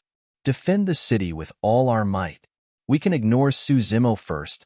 There's no way he can escape." The Glass Palace sealer, Elder Shio, had a calm expression as he relayed the order swiftly. With the Glass Palace cultivators leading the way, many cultivators in the ancient city rushed towards the east wall. At that moment, nobody could retreat, nor did they dare to. It was night at the moment, and if the ancient city's defense was breached by the beast stampede, everyone would die. Spirit light filled the skies. Countless flying swords shot down towards the city wall. Spirit arts descended with a blanketing might. Although Zimo was rooted to the center of the ancient city and could not see what was going on outside, the situation outside was bloody and more than half the skies were already dyed red with blood. It was clear evidence of how tragic the battle was. The cries and roars of demon beasts sounded repeatedly. The city wall was cramped with cultivators. For cultivators in the ancient city, all they had to do was rely on their terrain advantage and the unyielding defense of the ancient city. By releasing their flying swords, spirit weapons and arts with those factors, they could deal the most damage to the beast stampede. On the ground, any demon beast that was severely injured would be drowned in the pushing beast stampede. More and more demon beasts fell. However, the beast Stampede had no intention of backing off. That was because at the front of the beast Stampede, there were two demon beasts with frightening auras leading the way, charging towards the ancient city with a murderous intent. 20 years had passed. The spirit tiger had turned stronger, and its aura was malevolent. Every single swipe of its claws produced a lightning flash, and it was extremely shuddering. Spirit arts and flying swords descended, but most of them were slapped away by the spirit tiger with brute force. After cultivating the Void Thunder manual, it went through a complete transformation as well. The sharpness of its fangs and claws could even repel perfect spirit weapons. However, there were way too many spirit arts and flying swords in midair that rained down.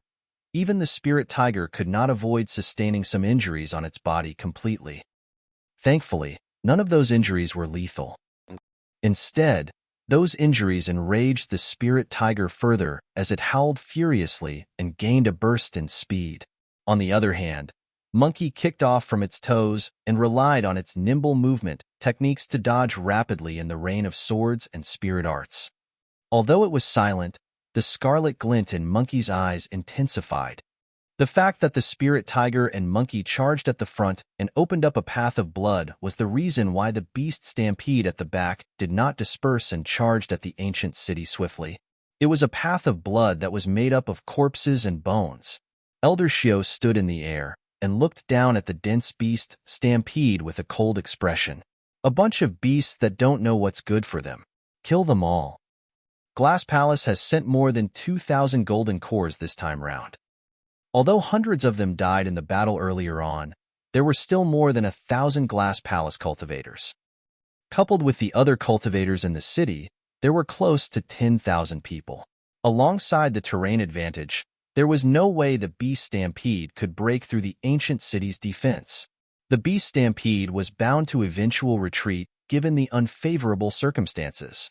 As time passed by, instead of diminishing, the roars outside the ancient city sounded closer. In fact, it was already approaching the ancient city. Elder Shio's expression changed slightly as he gazed down at the battlefield in the east.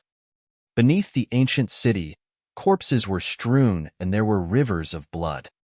Although the beast Stampede managed to push its way towards the ancient city, that short distance of a few thousand feet was filled with the carcasses and flesh of demon beasts. It was grisly and shuddering with a blood stench that resembled the purgatory. The beast Stampede had lost more than half of its numbers. Something isn't right. Elder Shio frowned and murmured. Has the demon king leading them gone mad? It's insisting on attacking the city despite the heavy losses? Normally speaking, before half of the beast Stampede was killed, the Demon King would be able to notice the situation and order for a retreat so that they could retain their strength to bide for a better opportunity. But now, the two Demon Kings leading the charge seemed to have lost their minds as they ordered the remaining Beast Stampede to attack the ancient city relentlessly. Beneath the ancient city, there were already mountains of corpses. Be it on the side of the cultivators or the remaining demon beasts, both parties were immersed in killing. The demon beasts trampled on the carcasses of their comrades and charged up the city walls with all their might. The cultivators on the city walls defended with their full strength as well. If the demon beasts managed to charge up the wall, countless cultivators would die. That was because apart from Glass Palace cultivators, there were not many people who could engage demon beasts in melee combat. The two demon kings were filled with injuries, but they continued charging up the wall fervently with bloodshot eyes, intent on scaling it. Each time they were pushed down, they charged back up. Even Elder Shio felt a sense of trepidation at the sight of that frightening determination, let alone the cultivators on the wall. What is pushing those demon beasts? Elder Shio could not figure out. It was as though there was a treasure in the ancient city that the demon beasts were bent on getting their hands on. Hold on. A spark flashed through Elder Shio's mind. He spun around furiously and glared at the green-robed cultivator in the middle of the city. At that moment, the green-robed cultivator's expression was so dark that it was scary. His features were menacing and veins popped from his neck. The killing intent in his eyes was almost corporeal and could spew out. It's him. Those demon beasts are here to save him. Elder Shio was enlightened. At the same time, he sensed a chilling intent creeping up his back, causing his hairs to stand on end and his scalp to prickle. Initially, there was no way Suzimo could break free from the omnidirectional demon suppression formation. This was a doomed situation.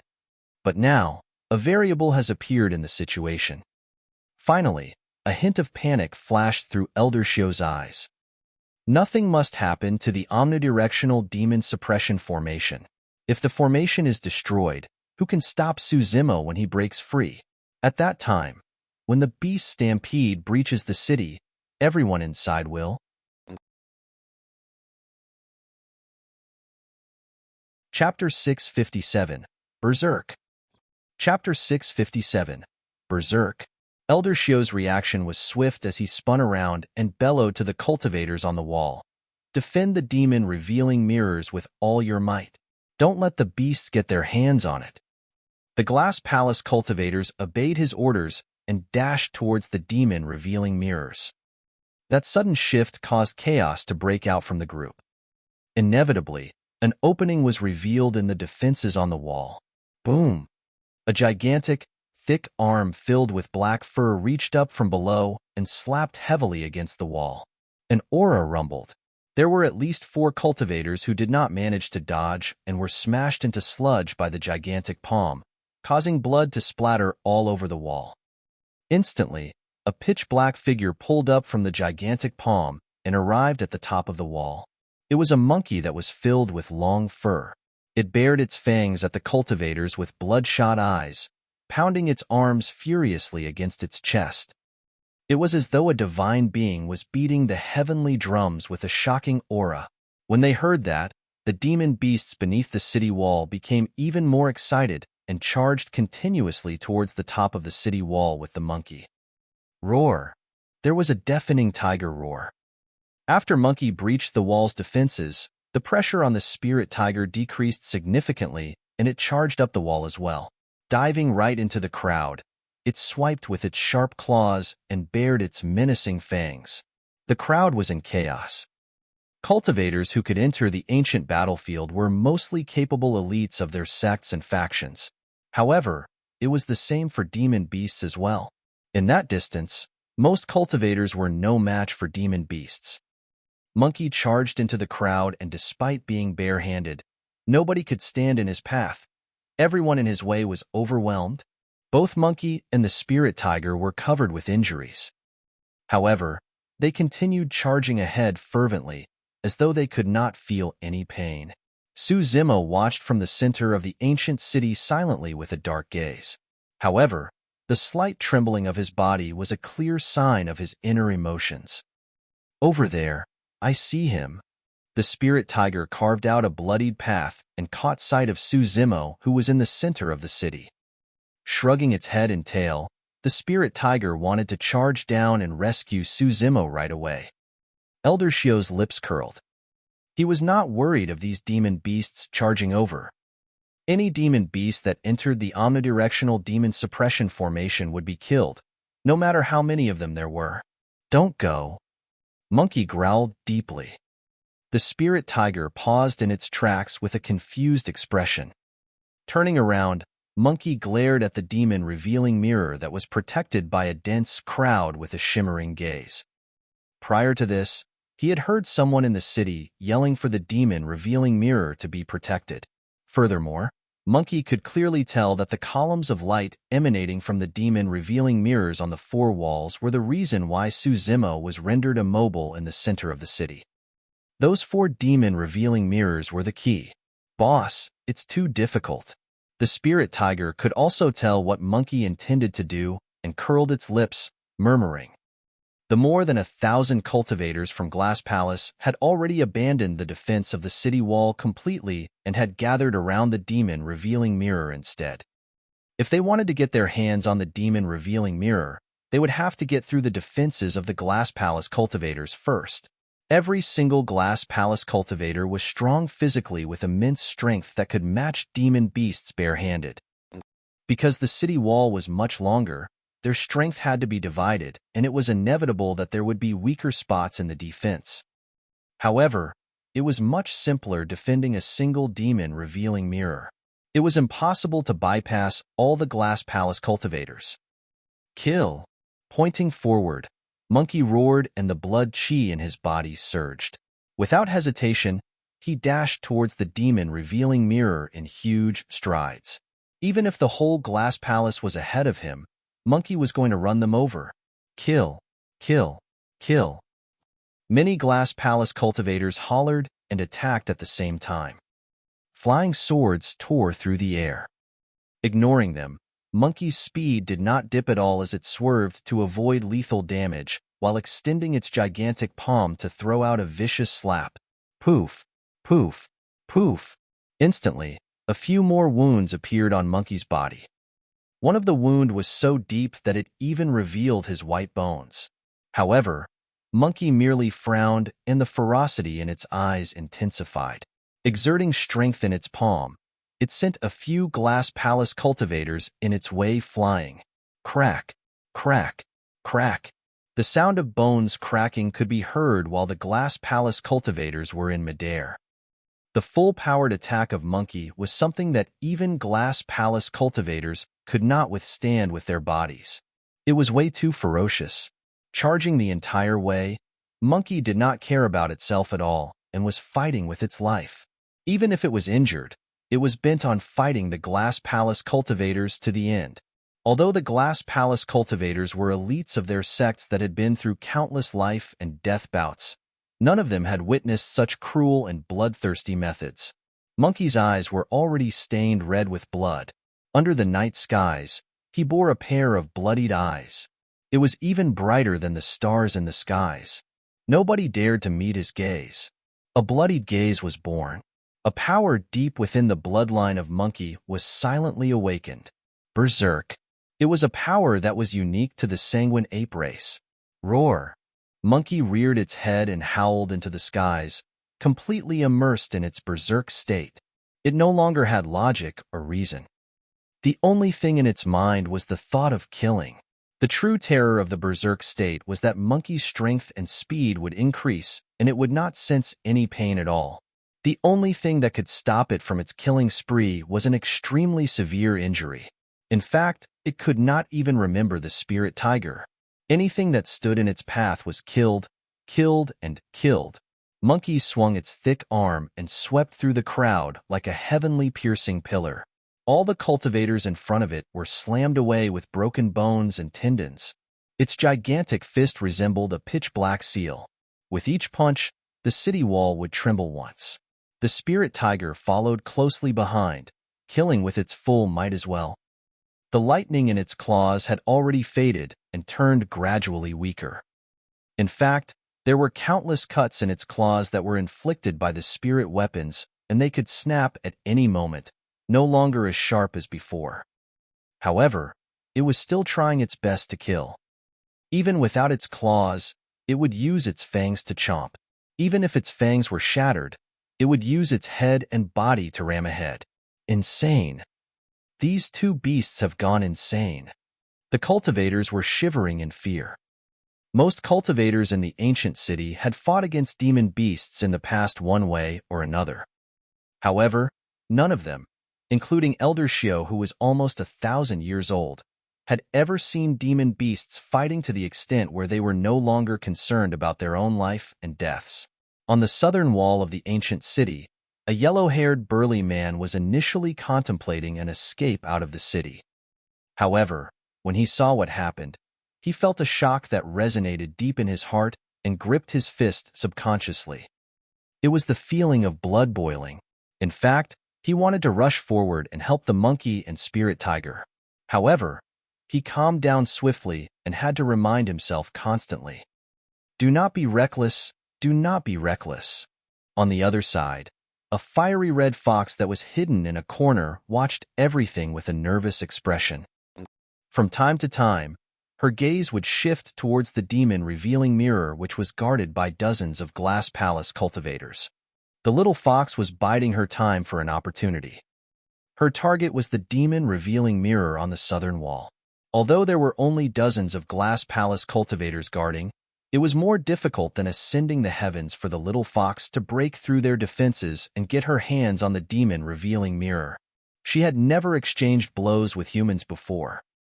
At that moment, her heart was filled with fear. However, she knew that she had to stand forth. Chapter 658, Breaking the Demon-Revealing Mirror. Chapter 658, Breaking the Demon-Revealing Mirror. The killing on the east wall was still ongoing. Monkey's bloodshot eyes were widened, resembling two sinister red lanterns in the dark night.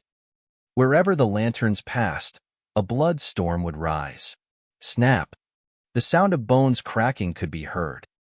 A glass palace golden core seized advantage of the chaos to close in, waving his fist to pummel Monkey's kneecap fiercely.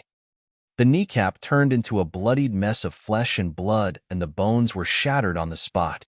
Although Monkey was in a berserk state and could not feel any pain, the severe injury on his left kneecap caused him to almost fall from a lack of balance. That brief delay in his movement technique caused a few incoming flying swords from the air to shoot right into Monkey's tall figure. Poof, poof, poof. Arrows of blood splattered. Instantly, a few bloodied holes appeared on Monkey's body. One of them penetrated his chest and was right beside its heart. A slight difference would have ended its life there and then. Filled with injuries all over, Monkey's body was drenched in blood as it panted heavily. Every single pant would cause blood to spurt out of its nose and mouth. It was a shuddering sight. Gradually, Monkey's footsteps came to a stop. It was truly tired. If not for the berserk power that was triggered from the depths of its bloodline, it would have collapsed a long time ago. The blood glint in Monkey's eyes faded gradually. The berserk power was vanishing from its body.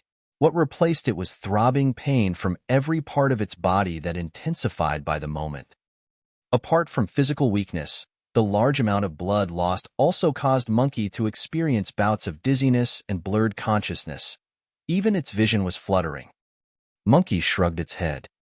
Blood spurted out of its mouth and nose. The demon-revealing mirror was not far ahead. There were only 2 rows of glass palace cultivators before him. Right now, Monkey was fully exhausted. However, it was indignant. Although the blood light in Monkey's eyes dimmed, their ferocity was not reduced as it glared furiously with clenched teeth at the demon-revealing mirror that was not far ahead. The cultivators on the opposite end did not dare to advance recklessly after meeting with Monkey's gaze. 2 glass palace cultivators stood out and composed themselves. With a shout, they summoned their flying swords once again and thrust towards Monkey's head. The 2 flying swords shone with 5 spirit lights. 2 perfect spirit weapons. All the cultivators who managed to survive up till this point were the strongest elites of their respective sects and factions. As such, it was only natural that their weapons were special. Monkey wanted to dodge when it caught sight of the 2 incoming flying swords. However, its body felt incomparably sluggish and would not obey its mind. If it was struck by the 2 flying swords, Monkey would definitely die even if it had 10 lives. All of a sudden, a dark shadow bolted over from the side and sent one of the swords flying. The other flying sword stabbed into the shadow. The black shadow fell to the ground weakly with a grisly hole that spewed with blood in its abdomen. It was the spirit tiger. At the last moment, the spirit tiger had rushed over to save Monkey. To begin with, the spirit tiger was already exhausted. Now that its abdomen was pierced by the flying sword, it no longer had the strength to get up and could only lie on the ground and whimper with dimmed eyes. Su Zimo's gaze was cold as he gripped his fists so tightly that his knuckles went white. Unknowingly, sharp fingernails had protruded and stabbed into his flesh, but he did not realize it at all. Roar! When Monkey saw that, it was first stunned. Immediately after, its massive body convulsed in a seemingly spastic manner as it roared to the front. Ta! Ta! Ta! Dragging its battered body, Monkey used the final bits of its strength and took 3 consecutive strides towards the 2 rows of glass palace cultivators at the front. Glass divine light. One of the Glass Palace golden cores harumphed and released the legacy phenomenon of Glass Palace towards Monkey. Splash! The power of phenomenon surged and Glass Divine Light shone brightly. Streaks of rainbow light shone behind the Glass Palace cultivator one after another. Some of the demon beasts nearby were enveloped by the rainbow lights, and their flesh crystallized immediately, cold as ice without any life in them. A single touch would turn them into ice blocks to shatter onto the ground. Monkey had a menacing expression and charged towards the Glass Divine Light with no intention of stopping. It reached out for the Glass Palace cultivator with its massive palm. "You must have a death wish." The person sneered and snarled. Given the might of Glass Divine Light, there was no way Monkey's arm could come into contact with him. Even the bloodline of a pure-blooded ferocious beast would be turned into powder by Glass Divine Light. Crack, crack, crack. True enough. Monkey's arm was instantly covered by a layer of rainbow crystal upon reaching into Glass Divine Light. Its fur fell off and its flesh was revealed. In the blink of an eye, even the flesh on its arm was covered by a layer of rainbow crystal. Once the power of phenomenon seeped into the arm's flesh, blood and bones, Monkey's arm would be as good as gone. However, Monkey's arm had already reached the throat of the Glass Palace cultivator before it was fully penetrated by Glass Divine Light. How is that possible? The Glass Palace cultivator's eyes were widened with disbelief. There was only a single explanation. Monkey's bloodline was even stronger and more frightening than a pure-blooded ferocious beast's bloodline. It managed to defend against the penetration of Glass Divine Light for the time being. At that moment, as long as Monkey exerted some strength to its fingers, it could kill the Glass Palace cultivator right away. However, Monkey did not do that.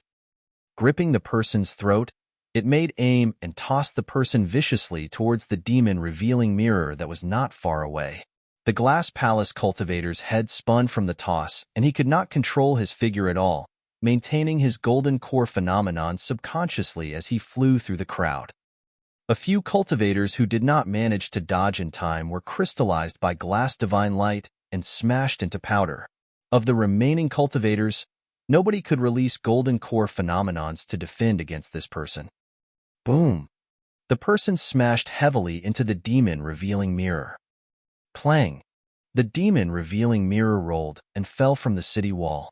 There were initially 4 columns of light from the 4 city walls. But now that one of the demon-revealing mirrors was sent flying, there was 1 less column of light. The pressure on Suzimo's body diminished by a fraction. However, the omnidirectional demon suppression formation was not completely dispelled yet. He could only break free if there were at least 3 demon-revealing mirrors that were moved. On the city wall, Monkey heaved a deep breath of air when it saw the demon-revealing mirror fall over. Its eyes dimmed, and it could no longer hold on. With a thud, Monkey's massive body fell weakly onto the city wall, causing blood to splash and dust to billow. Slanting its head, Monkey gazed at Suzimo in the center of the city and tried its best to shift its chaff lips and smile, the same way it did back in Songlang Mountain Range. A layer of mist filled Suzimo's eyes. In midair, Elder Shio's palpitating heart calmed down as well. The fall of a single demon-revealing mirror did not have much impact on the current situation. Furthermore, the 2 demon kings were already exhausted and could be killed at any moment. The remaining demon beasts were of no threat either. Everyone, heed my orders. Abandon the east city wall and guard the other 3 walls with all your strength. Protect the other 3 demon-revealing mirrors. Before Elder Shio's words were finished, something happened on the southern city wall.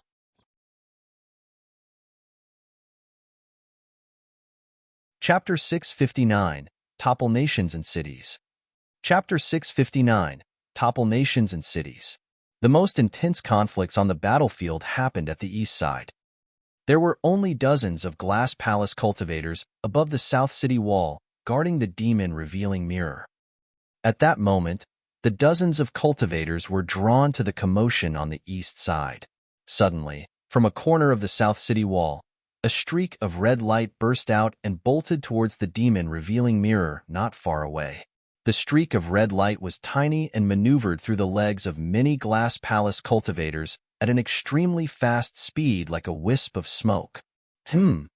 What's that? Dozens of glass palace cultivators were momentarily stunned before they reacted to it and shouted. The red streak of light was the little fox. Suzimo was both surprised and delighted when he saw that the little fox was fine.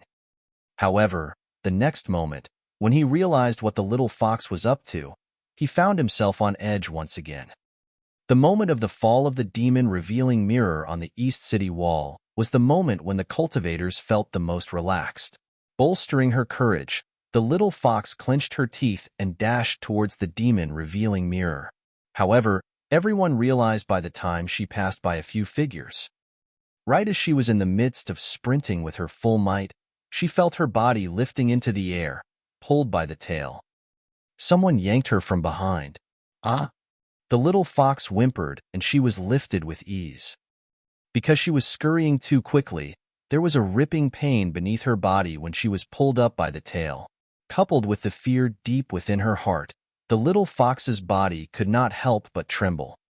Fufu, it's a fox. We can't kill this fox. I heard that after taking on human form, those of the fox race are fairy-like beauties. With perfect figures and an innate charm, they are the best at pampering their masters. That sounds great. A group of glass palace cultivators circled around the little fox and snickered lustfully. With an embarrassed and furious expression, the little fox clenched her tiny paws and swayed her tail gently. Instantly, a fragrant aroma emanated from her lower body and spread. The first to be struck was the cultivator grabbing the little fox's tail. The glass palace cultivator was dazed with a gaping mouth, drooling in his imaginations. He relented his grip and the little fox broke free. When the surrounding cultivators caught scent of that fragrance, all of them froze on the spot with intoxicated gazes, as though they had lost their souls. That bewitching aroma was a means unique to the fox race.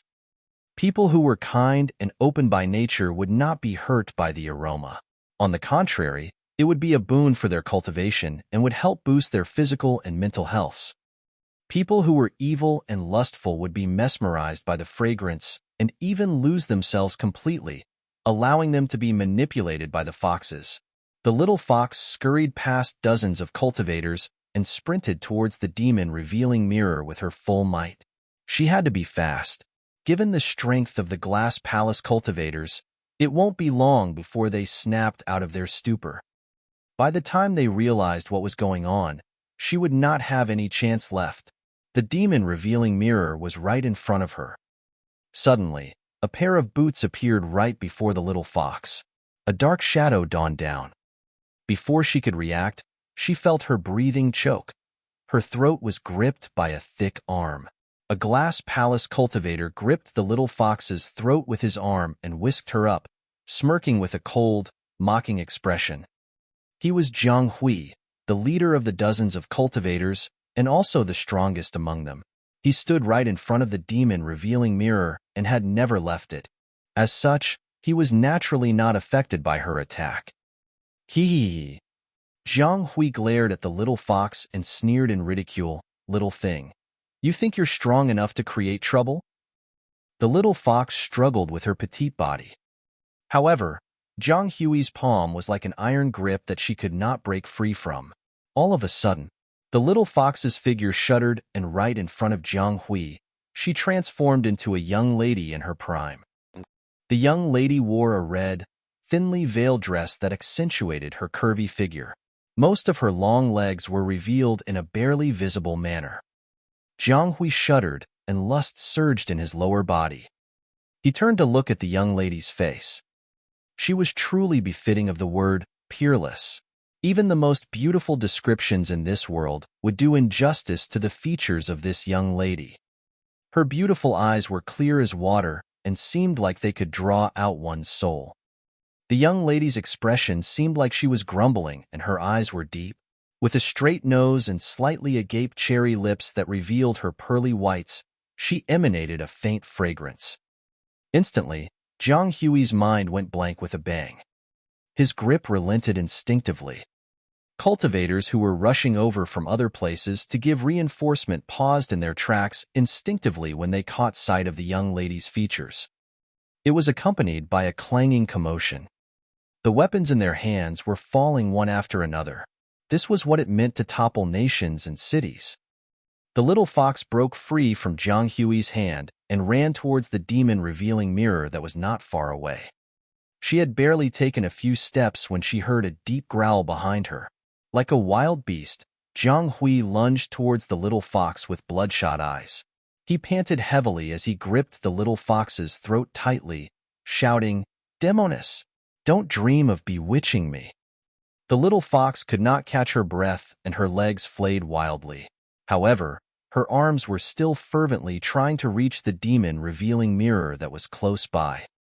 "Even if I have to use all my strength, I have to knock the demon-revealing mirror over." That was the only thought in the little fox's mind.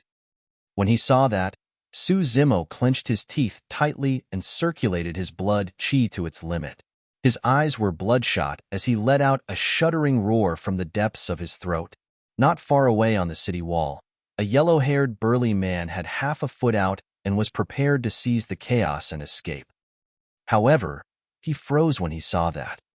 For some reason, he felt his blood boiling. "Bloody hell, damn it! I'm going for it." The yellow-haired burly man took back his feet and roared, lunging towards Jiang Hui at the side. In midair, his figure transformed into a mighty golden lion with outstretched claws and a widened mouth bearing its fangs. Jiang Hui's mental state was in complete chaos right now. In reality, he had been completely bewitched by the little fox. However, the secret skills he had cultivated, such as the Glass Sutra, were reminding him constantly that something was amiss. The two conflicting thoughts clashed in his mind, resulting in the current situation. He did not even notice the golden lion lunging in.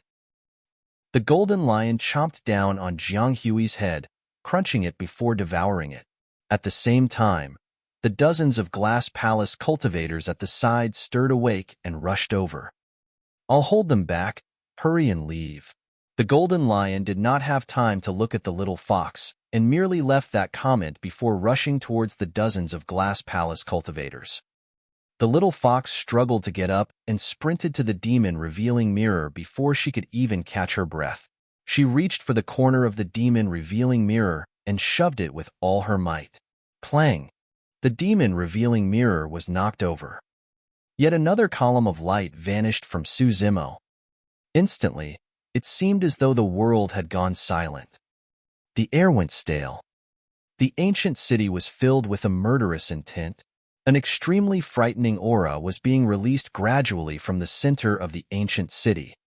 It was as though an extremely terrifying existence was being awakened.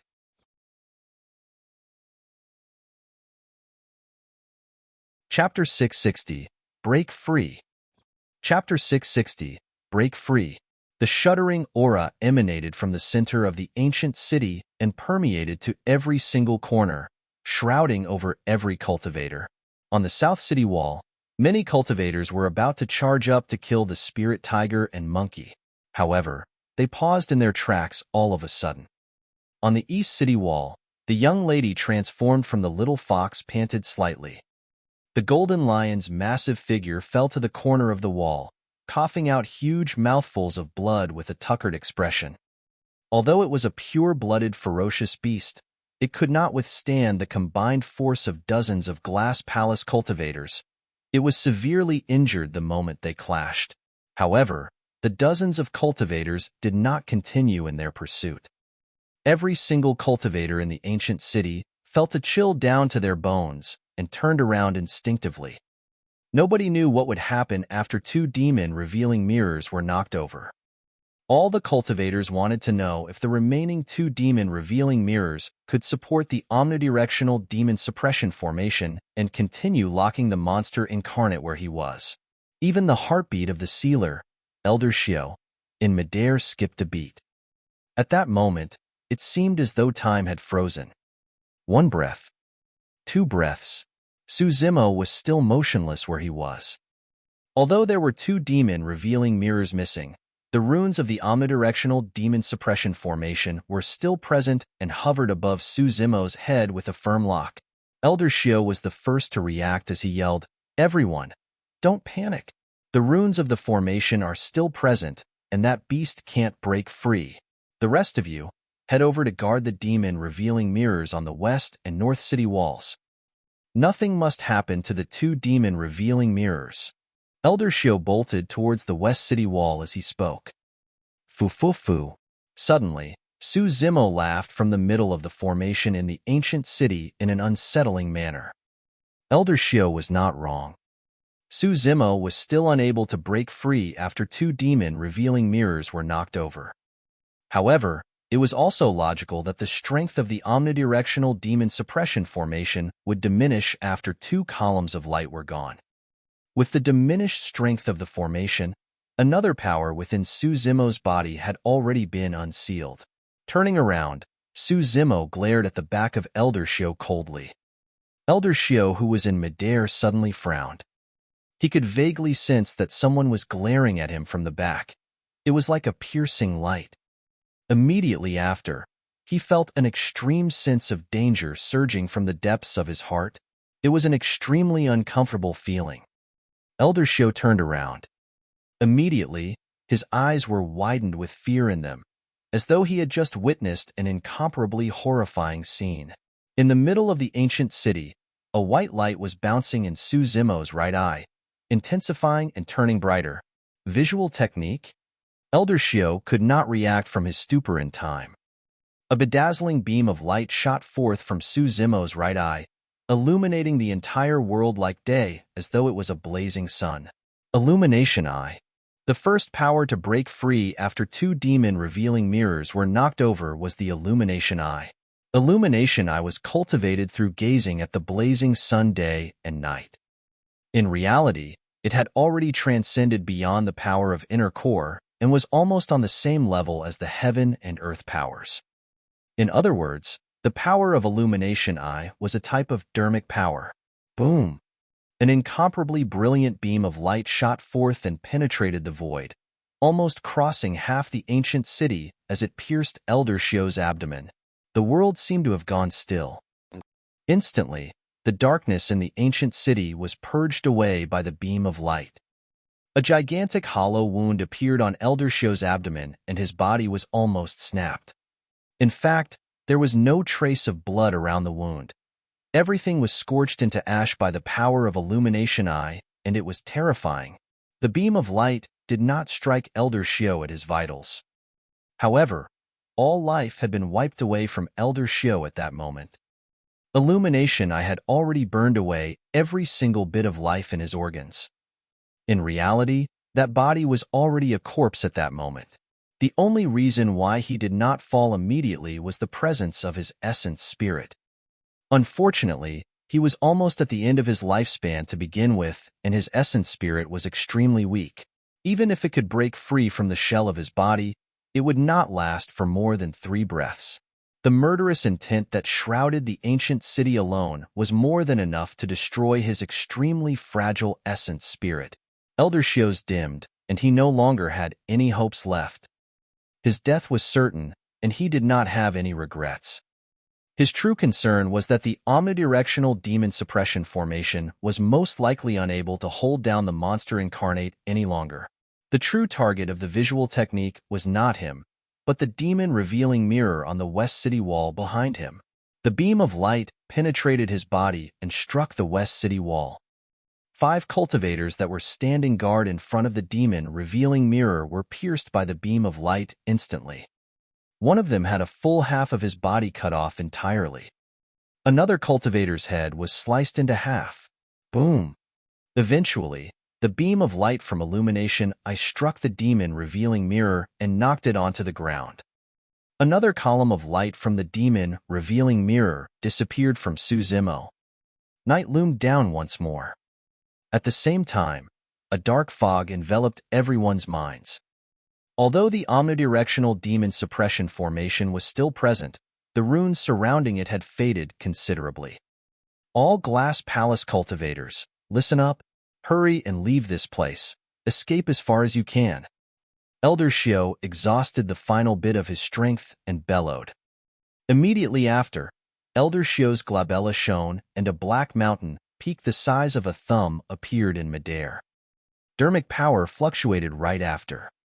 The black mountain peak expanded rapidly with the wind and blanketed Suzumo's head with a large shadow before crushing down. Elder Shio knew that he was dead for sure, and this was the final thing he could do. It would be for the best if he could kill Suzumo on the spot. If not, he would still make his death worthwhile if he could buy enough time for the remaining Glass Palace cultivators to escape. The moment he knew that Monkey and the Spirit Tiger had attacked the city, Suzumo was already fuming with rage. Now that 3 demon revealing mirrors had been knocked off and the pressure on him was relieved considerably, he could not help but rear his head and release a deafening roar filled with killing intent. The final demon revealing mirror that was remaining and the omnidirectional demon suppression formation could no longer seal his inner core. Suzumo's eyes shone brightly, dark as ink, and his black hair swayed in the air. Blood chi surged in his body while his inner core circulated wildly, releasing a scarlet demonic chi around him. His body was expanding at a rapid pace. Crackle, pang, pang, pang. Suzumo's tendons and bones sounded at the same time as his flesh expanded. Right in front of everyone, that body that was around 7 feet tall instantly grew to more than 100 feet. He was like a towering ancient fiend celestial with a torrential ferocity. Many cultivators on the city walls were already scared out of their wits. Right in front of them, the massive figure grew to a height that was even taller than the city walls. What happened was way too shocking. Like a demon king and divine being, that figure seemed like it could crush and destroy everything in its path.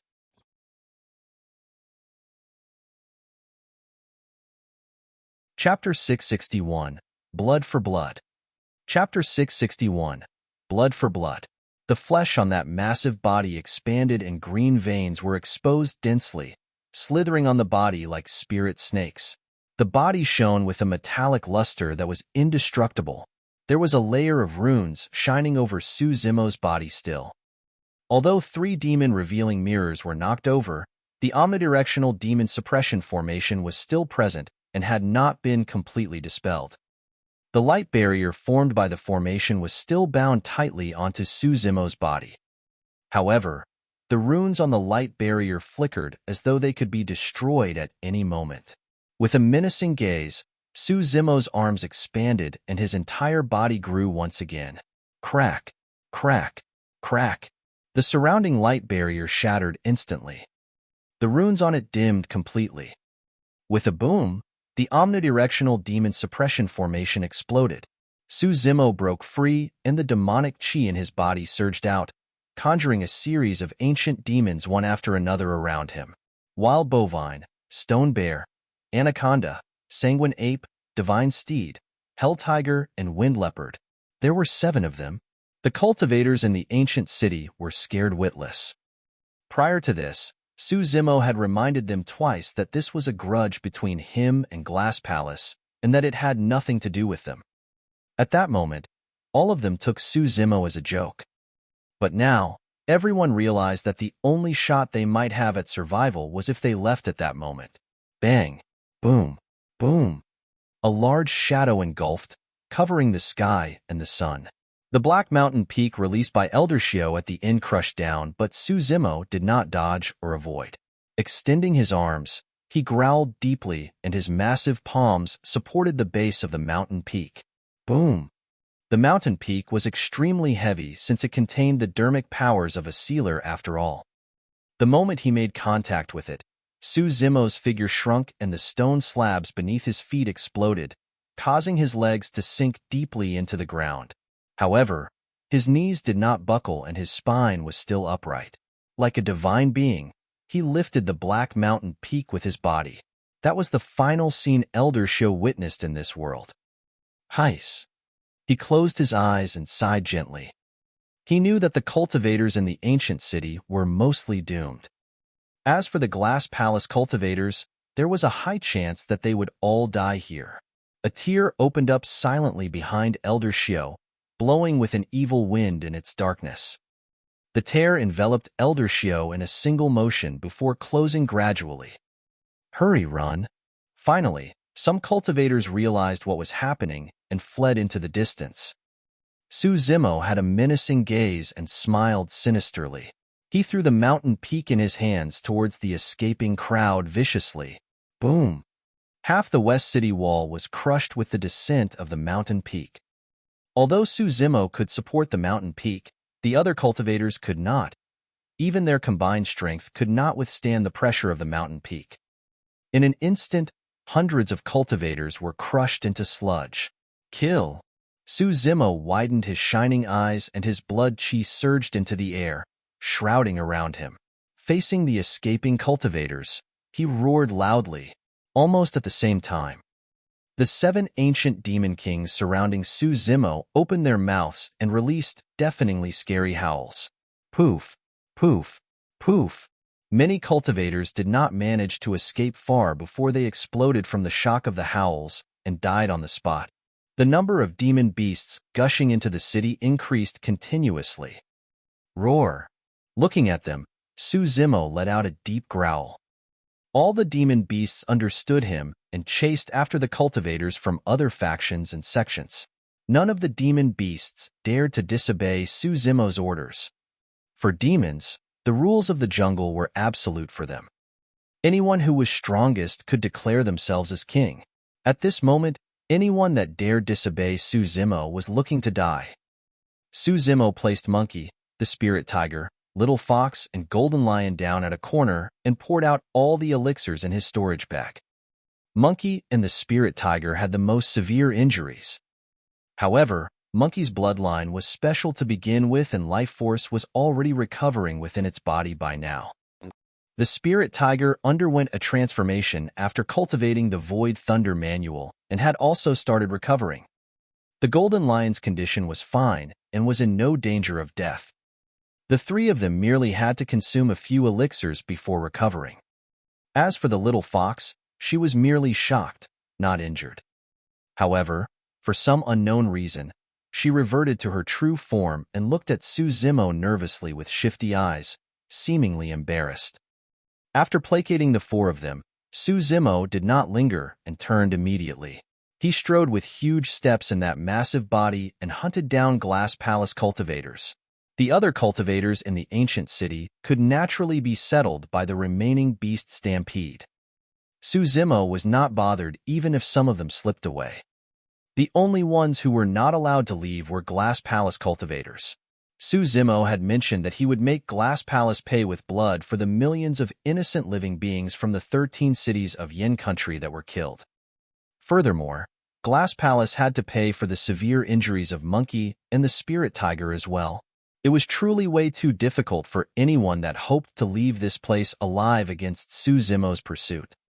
His body was massive and his burst power was shocking. He could catch up to anyone within a few steps with his huge strides. Additionally, he had cultivated universal hearing and his 5 senses were frighteningly strong as well. Nobody could avoid detection from him. Suzimo chased after a small group of Glass Palace cultivators and his massive palm descended from the skies. He did not have to use any technique at all. This was a complete suppression of strength. He was overwhelming everything with brute force. Boom! When the palm landed on the ground, the ancient city shook and dust billowed. By the time Suzimo lifted his palm, there was a gigantic hand print on the ground with a dark shade of fresh blood seeping to every single corner of the soil. The small group of Glass Palace cultivators were all dead.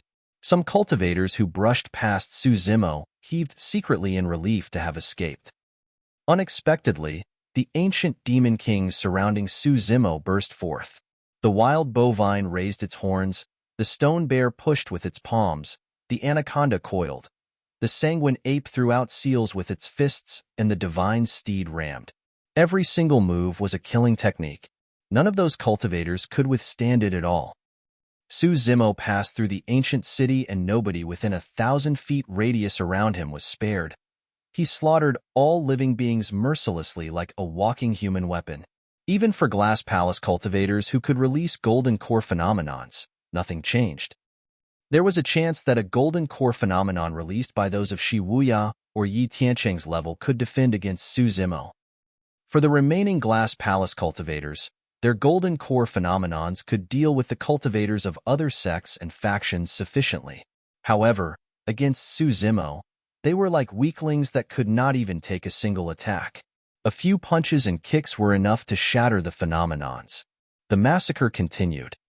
Gradually, the ancient city went silent. Su Zimo had already killed his way to the plains outside the ancient city. All Glass Palace cultivators, even if they had escaped thousands of kilometers away, had to die under him. The night gradually cleared as time passed by. By the time daybreak arrived, a green-colored figure appeared on the horizon with fluttering clothes. Standing in the air with dancing hair, he welcomed the return of the sunlight.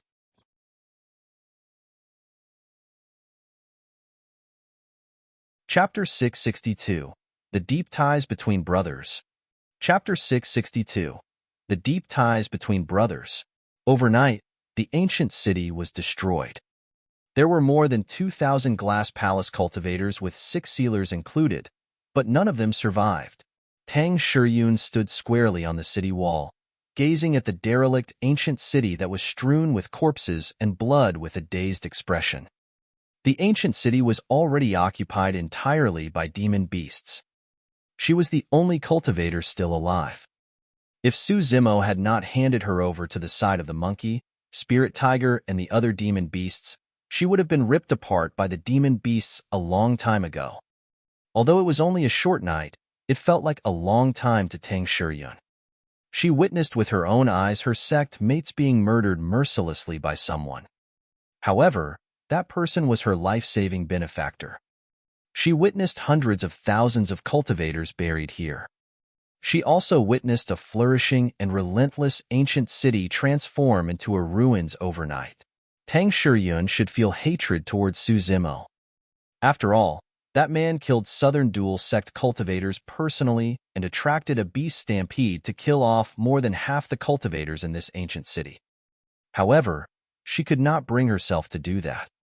It wasn't only because Su Zimo had saved her previously. More than that, it was because in the depths of her heart, it was difficult to distinguish between who was right or wrong. At that moment, that man returned, basked in sunlight. Monkey grinned, and the spirit tiger yelled in joy. The golden lion reared its head and roared while the little fox clutched its tiny paws with an emotional look. During Tang Shiyun's moment of silence, the man had already descended upon the city wall. Pursing her lips, Tang Shiyun headed forward and said with cupped fists, "Thank you for not killing me, fellow Taoist. I'll take my leave here." She had already sensed how out of place she was with everything here. There was no way she could stay on. "Yes," Su Zimo replied, "although it's daytime now, there are still many dangers lurking in the ancient battlefield. If you're not in a hurry, you can rest here for the time being, and I'll escort you to another gathering spot." What he meant by the time being was for Monkey, the spirit tiger, and the other demons to recover. Tang Shiyun shook her head. She truly did not know how she should get along with Su Zimo in the future. When he saw that, Su Zimo did not force her and said, "Take care along the way then." Tang Shiyun nodded and turned to leave. Not long after she left the ancient city, she could not help but turn back to gaze at the green-colored figure, saying, "It won't be long before news of what happened here spreads to the rest of the ancient battlefield. You've got to take care as well." "All right," a reply transmitted over from the ancient city. Sighing internally, Tang Shiyun let go of the slight reluctance in her heart and sped into the distance. On the city wall, Su Zimo swept his gaze across Monkey, the spirit tiger, little fox, and the golden lion. When he saw that they were recovering nicely, he finally smiled, unable to conceal the joy in his eyes. There was nothing more joyous than to reunite with old friends and acquaintances. There seemed to be endless things to say between Su Zimo, Monkey, and the spirit tiger, and they could not stop conversing. Su Zimo. Ignoring its injury, Monkey strode over and extended its fist, thumping heavily on Su Zimo's chest. Dong! Suzimo did not dodge and took the blow. The man and monkey looked at one another and smiled. It was as though in that moment, they had gone back in time and returned to the days when they fought side by side in Songlang Mountain Range. Golden Lion looked on and felt envy at their chemistry and relationship. After witnessing the terror of Suzimo's strength, it wanted to get to know him as well. However, at the end of the day, it had only known Suzimo for a couple of days. Previously, it was even just a mount for Suzimo, and there was naturally no way it could compete against the status of monkey and the spirit tiger. The spirit tiger walked over and shrugged its head, chuckling. After forming his inner core, the first word that boss said in human tongue was your name. Suzimo felt warmth in his heart. Previously, be it monkey or the spirit tiger, neither of them formed an inner core and could not speak in human tongue. Their interactions were mostly a series of shouts. To think that the first word monkey said would be his name. They had not seen each other for more than 20 years. Monkey had changed a lot. The only thing that remained the same was its feral nature, the pride in its eyes and its feelings towards Suzimo. The spirit tiger said smugly, after we could take on human form, we gave ourselves names so that it would be more convenient for us to roam the world. Monkey pouted its lips in disdain. The spirit tiger perked up and took a deep breath before speaking as though it was declaring something of paramount importance. My name is Hubatian. The little fox could not help but blurt out laughing. Suzimo could barely hold it in as well. The moment the spirit tiger saw that, it was worked up. What are you guys laughing about? What's bad about that name? Shameless. Monkey snorted and remarked ruthlessly. The spirit tiger's eyes widened and it raised its chin, arguing with a flushed face. What's so shameless about it? It's such a great name that's rare in the world and absolutely dominating. Suzimo laughed. The name is crude and gaudy, but I guess it's quite matching with your character. All of you guys are jealous. The spirit tiger's face darkened as it clenched its teeth in a huff, trembling from head to toe such that its wounds reopened. What about you? You didn't get yourself a name? Suzimo turned towards Monkey. Pouting, Monkey's eyes were filled with disdain as it raised its head. I'm me. I don't require a name. I'm going to be the strongest monkey demon in this world from this day forth. The moment anyone mentions a monkey demon, I'll be the first to come to mind. Suzimo nodded. That was the true meaning of domineering. Monkey's ambitions had never been small. Back in the Songlang Mountain Range, it was already bent on being the demon king of the mountain range. Eventually, it was proven that Monkey indeed had the capabilities. Its bloodline was extremely unusual. Suzimo witnessed how Monkey entered a berserk state on the city wall. This secret skill of triggering one's power of bloodline was definitely a legacy of an extremely powerful and rare race. Suddenly, something else came to Suzimo's mind. In Tianhuang mainland, apart from him who knew about the mystic classic of the 12 demon kings of the great wilderness, Monkey also knew about one of its sections, the Tendon's transformation section. It was highly possible that Daiyu had imparted that to Monkey personally. The fact that Daiyu was willing to teach it was proof that Monkey's background might be rather special. Suzimo asked, "Where did you guys go after leaving Ethereal Peak? Why did you enter the ancient battlefield and come here?"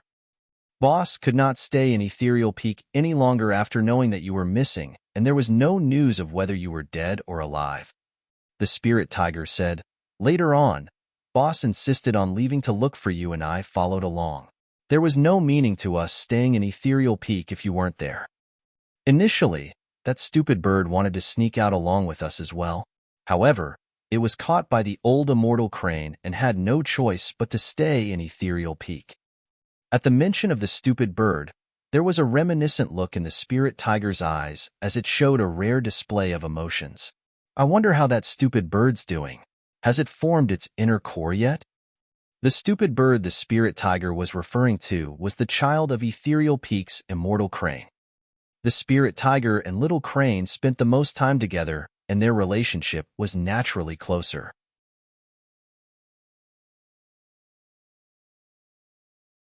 Chapter 663, Are You a Dog? Chapter 663, Are you a dog?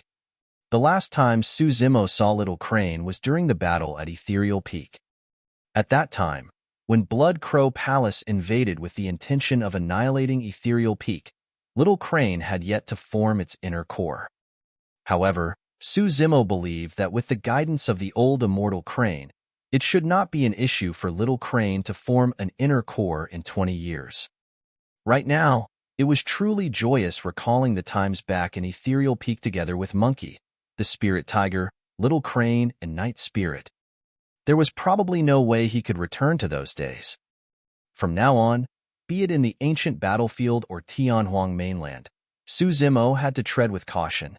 The Spirit Tiger said, "After the two of us left Ethereal Peak, we tried looking for you at Dongling Valley.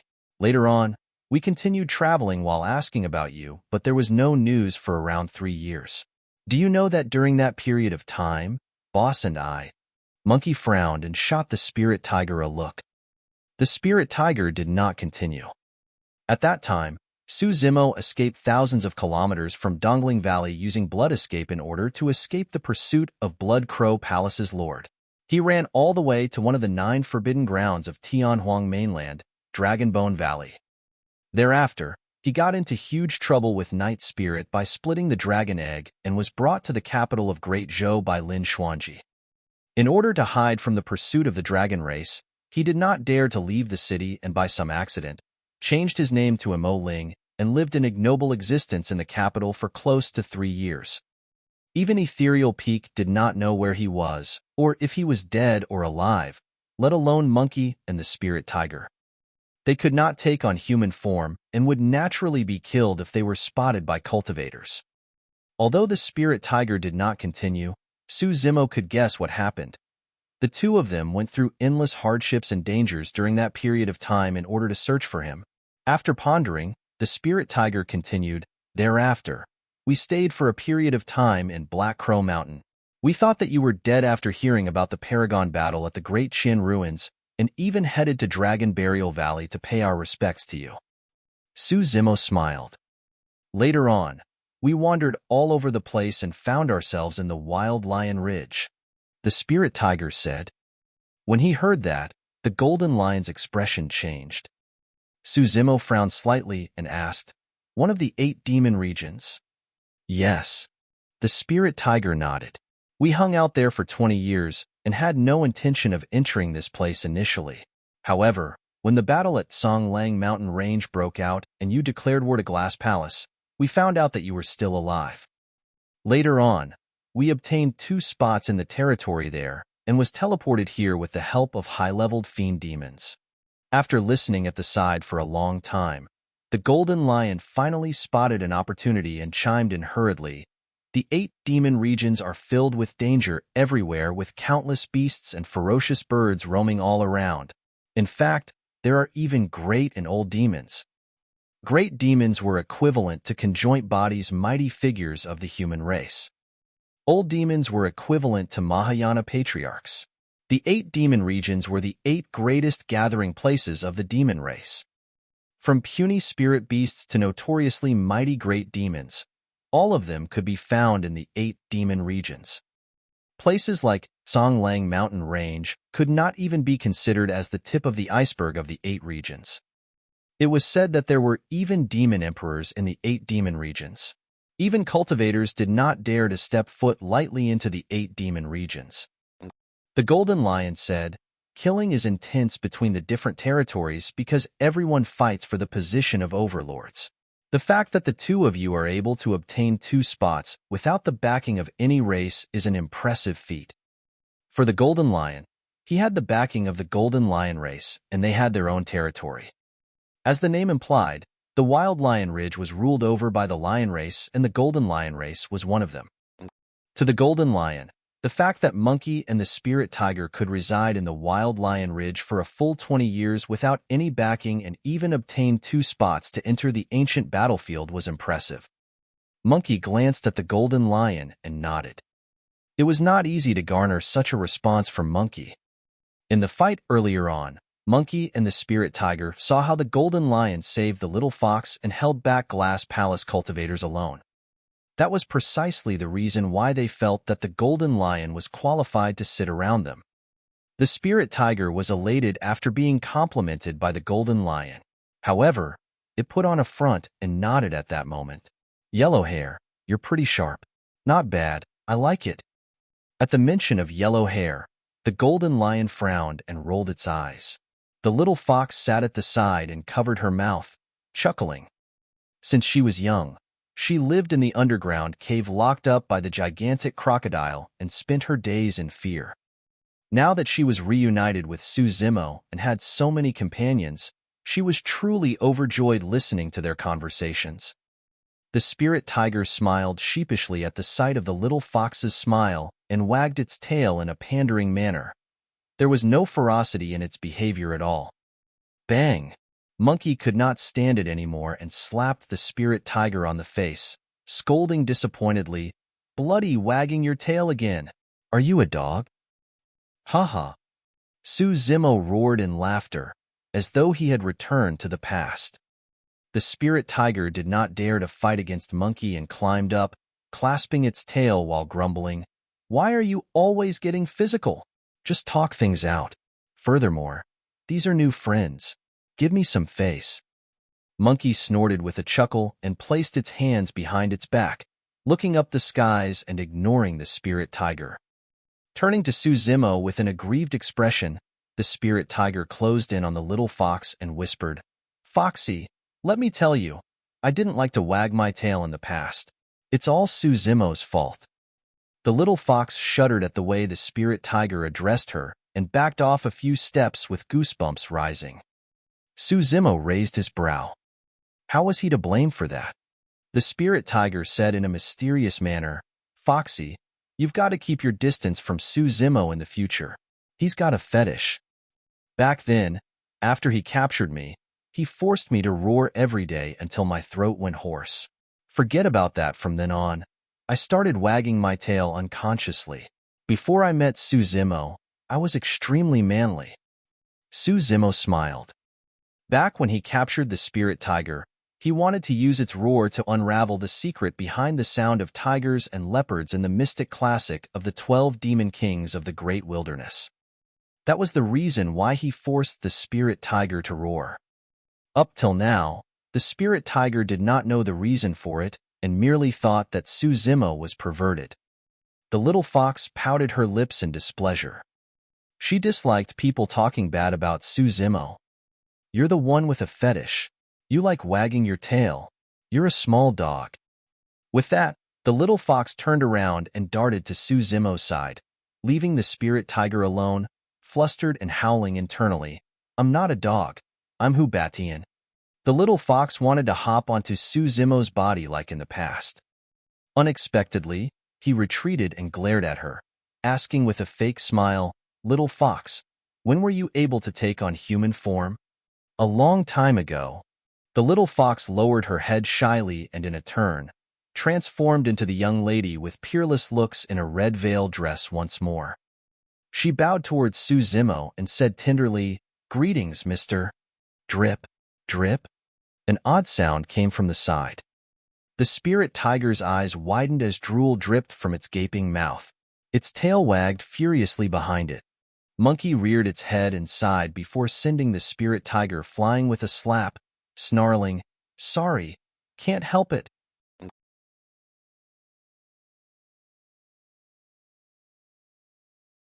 Chapter 664, Cleaning Up the Battlefield. Chapter 664, Cleaning Up the Battlefield. They had not seen each other for more than 20 years. The spirit tiger was still as chirpy as before and Monkey was as prideful as before. Everything was the same as in the past. Suzimo felt a sense of warmth in his heart as he looked at them play around. At times, it was simpler to get along with demons instead. There were no schemes and plots. On the other hand, humans were much more complex. For Monkey and the spirit tiger, everything became much simpler after they entered the ancient battlefield. The same way Glass Palace predicted that Suzimo could come knocking, the two of them thought about the same thing as well and subdued a group of demons to form a beast stampede. The little fox had the same idea. However, The regrettable thing was that there was still no news of Mingzhen. Stay here and recover first. I'll go clean up the battlefield. Su Zimo rose to leave after settling down Monkey and the others. Hundreds of thousands of people were buried in this battle. All the storage bags of the cultivators had to be retrieved. For Su Zimo right now, apart from Khanate spirit weapons or rare ancient treasures, no other spirit weapons could attract him. However, he could not abandon the storage bags as well. What was most important to Su Zimo were the soul-nourishing blood ginsengs, spirit-gathering fruits, and other elixirs that could be used to cultivate and nourish one's essence spirit collected by those cultivators. Those were consumables, and naturally, the more the merrier. There were demon beasts all over the ancient city. However, when Su Zimo walked through the ancient city, all of them chose to avoid him instinctively. A docile and shy young lady walked behind him. It was the little fox who had taken on human form. Is there anything? Su Zimo did not stop in his tracks and glanced sideways. Slumping her head, the little fox snuck a gaze at Su Zimo with her huge, watery eyes, whispering, "Mister, are you angry at me?" The little fox could have taken on human form a long time ago. However, she chose to conceal that fact due to some embarrassing reasons. She was still feeling uneasy. After a moment of contemplation, Su Zimo said intentionally, "Since you don't trust me, you don't have to follow me from now on." The moment the little fox heard that, she was flustered. She stood on the spot blankly with tears brimming in her eyes that could fall at any moment. "My mother is dead, and now you don't want me anymore after bringing me out of the cave. I don't have any kin at all. And from now on, nobody wants me anymore. Boo-hoo." The little fox bawled and broke out into tears. Su Zimo was shocked. He had only mentioned it casually to tease the little fox. He hadn't expected her to take it for real. A few heads popped out one after another from the top of the city wall. Monkey, the spirit tiger, and the golden lion sprawled on the top of the wall and looked over in secret. All three of them had flames of gossip blazing in their eyes. The spirit tiger said, "Su Zimo must be treating Foxy badly and bullying her. I'm going to head down and help her." Monkey replied, "Go on." The golden lion commented, "Rest in peace, warrior." Spirit tiger. Su Zimo turned around and wiped away the tears on the little fox's eyes gently, smiling bitterly. "I was only teasing you. How could I be angry at you for something so small?"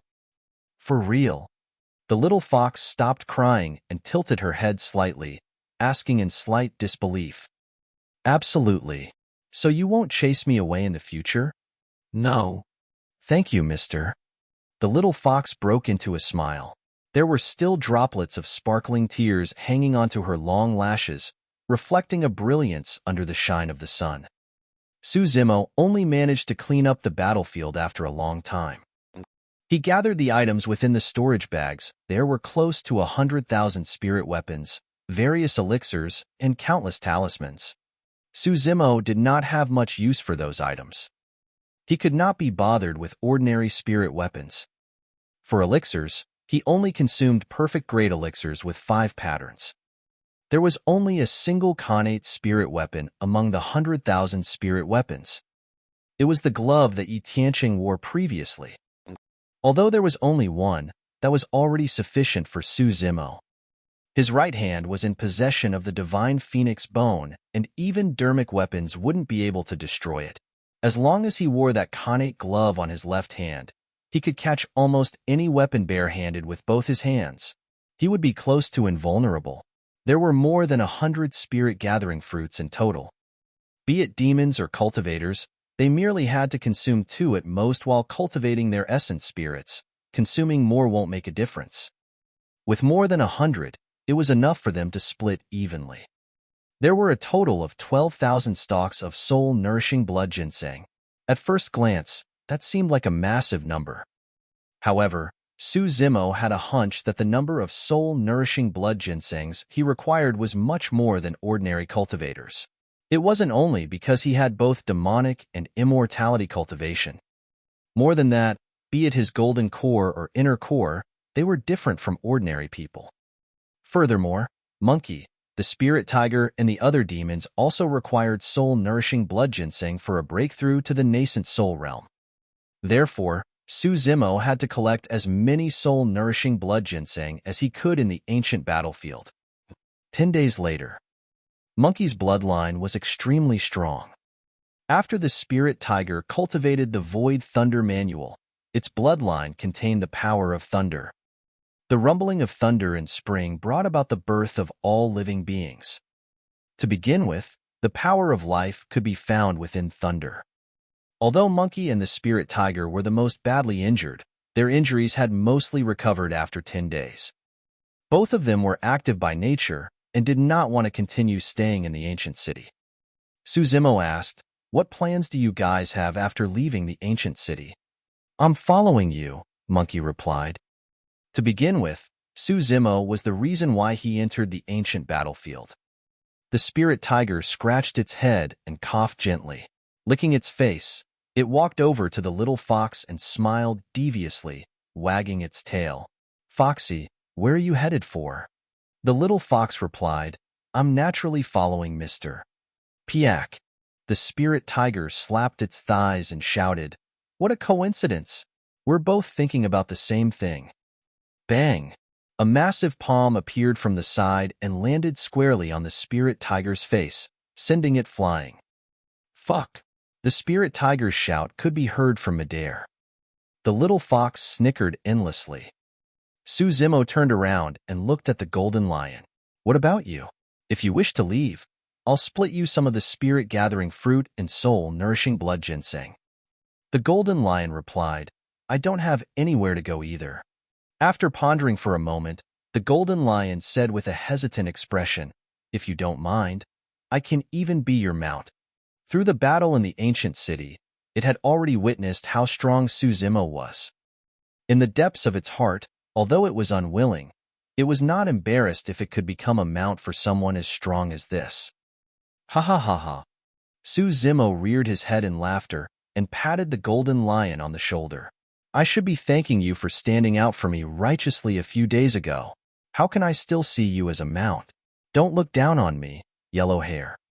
When it heard the first part, the golden lion was initially touched. However, its expression darkened and it grumbled when it heard yellow hair.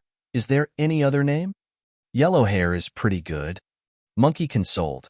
"If it was up to me, I'd call you a lion dog." "Ugh," the golden lion remarked. "Yellow hair's better." Suzimo waved forward in an awesome manner. "Since that's the case, let's head to the center of the ancient battlefield and take a look at the Golden Core Phenomenon ranking, as well as the paragons of Tianhuang mainland. I'll definitely get my hands on the top spot of the ranking." "Let's go. Time to go. Foxy, wait for me."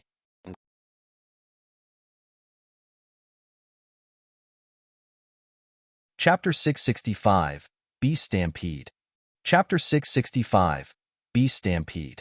Suzimo, Monkey, the Spirit Tiger, Little Fox, and Golden Lion made their way to the center of the ancient battlefield. The fight for the Golden Core Phenomenon ranking would take place half a year later. The location would be at the center region of the ancient battlefield, Myriad Phenomenon City. Suzimo did not know if Xiaoning entered this time round, nor did he know where Mingzhan was. However, the greatest possibility of locating the both of them would be in Myriad Phenomenon City. That was because every single cultivator that entered the ancient battlefield would try their best to rush towards Myriad Phenomenon City. Even cultivators who knew that they wouldn't be contesting for a position on the Golden Core Phenomenon ranking would rush over as well to witness the glory of all the paragons in Tianhuang mainland and a clash between countless ancient phenomenons. This was a rare battle that happened once in 100 years. Nobody wanted to miss it. Even if they merely watched by the sidelines, it would only be beneficial for their personal cultivations. Furthermore, the ancient battlefield was boundless, and searching for two people without any clues would be equivalent to searching for a needle in a haystack. Half a year later, the various major sects and factions of Tianhuang mainland would gather in Myriad Phenomenon City, along with all the heretical doctrines, unorthodox groups, and itinerant cultivators. With that crowd, it would be easier to get news about anything. Even if Suzimo could not find the two of them by then, there was a high chance he would be able to obtain some useful information. Of course, although there were millions of cultivators that entered the ancient battlefield, there might only be less than half of them who could arrive at Myriad Phenomenon City eventually. Apart from the countless demon beasts and ancient living beings that resided in the intermediate ancient battlefield to begin with, demon races from Tianhuang mainland would also be teleported in to fight for treasures and resources. With everyone rushing towards Myriad Phenomenon City at the center, the journey was extremely treacherous. For most cultivators, they would choose to travel during daytime. At night, they would try their best to look for gathering grounds to rest. They would then continue traveling after day arrived. Not many people dared to travel at night in the ancient battlefield where birds and beasts roamed. However, for Suzimo's group, day or night made no difference to them. Apart from Suzimo, the other four were true blue spirit demons. Although there were only 5 of them in a group, none of them were to be trifled with. Notwithstanding Suzimo, Monkey, and the spirit tiger. Although the golden lion was suppressed by Suzimo with ease, it was a pure-blooded ferocious beast to begin with. Furthermore, it was from the golden lion race of Wild Lion Ridge and had an extraordinary bloodline that surpassed most demons. Most demon beasts could not even approach the little fox that seemed the weakest. Foxes were natural-born seductresses and could bewitch the masses just by standing at a spot. A single beckon of her finger or a release of fragrance was enough to subdue a group of demons. The spirit tiger was long charmed out of its wits by the little fox. Along the way, the spirit tiger followed behind the little fox and expressed concern constantly while wagging its tail. It almost became a mount for the little fox. Its pandering expressions naturally attracted quite a few slaps from Monkey again. However, the little fox would avoid as far as she could each time. If she truly couldn't avoid, she would revert to her true form and bury herself into Suzimo's embrace. The spirit tiger could only watch with frustration. During this period of time, each time the little fox hid herself in Suzimo's embrace, the spirit tiger would sigh constantly with a miserable expression. In the blink of an eye, a month passed. Although there were naturally fights against other demons during this period of time, they got out perfectly fine each time. The golden lion had also started getting chummier with Monkey and the spirit tiger and integrated itself into the group. This night, Suzimo's group continued ahead. The man had elegant features and flowing green robes, while the young lady had peerless features that could bewitch the masses. To be honest, Suzimo and the little fox looked extremely compatible as they walked together side by side at the front. Monkey, the spirit tiger, and golden lion followed behind. The spirit tiger's head was slumped listlessly. The golden lion asked curiously, "Brother Tiger, why haven't you been bugging the little fox recently?" With its hands behind its back, the spirit tiger raised its head slightly and sighed with a fake look of wisdom. "Sigh, I've fallen out of love."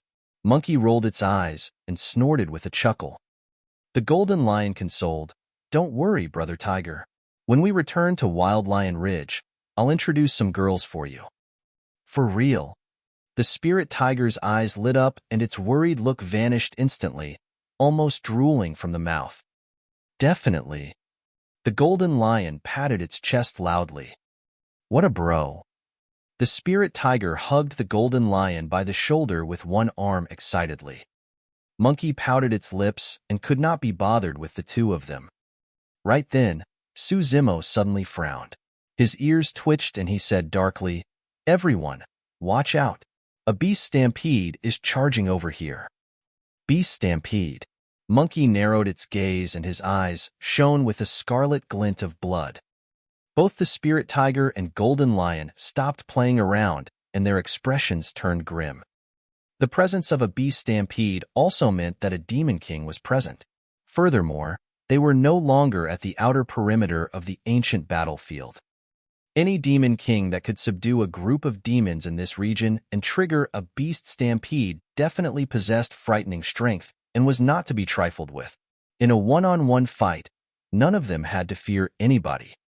However, they would be embroiled in a bitter fight if they had to go against a beast stampede. Another while later, Monkey and the others finally felt the ground trembling. Thud, thud, thud. It was as though a massive army was attacking. Although it was at night, Suzumo's eyes were sharp and he could clearly see dust billowing in the distant horizon as a thunderous force charged over. The five of them stopped in their tracks. Not long after, the beast stampede arrived before them. The beast stampede consisted of mostly ancient remnant beasts and a few pure-blooded ferocious beasts. Each of them looked menacing with demonic chi rumbling around them, looking as though they wanted to rip Suzumo's group of five apart.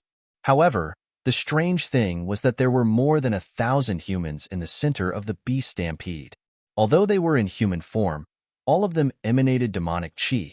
It was clear that they were transformed from demons. In the center of the group was a man and a woman.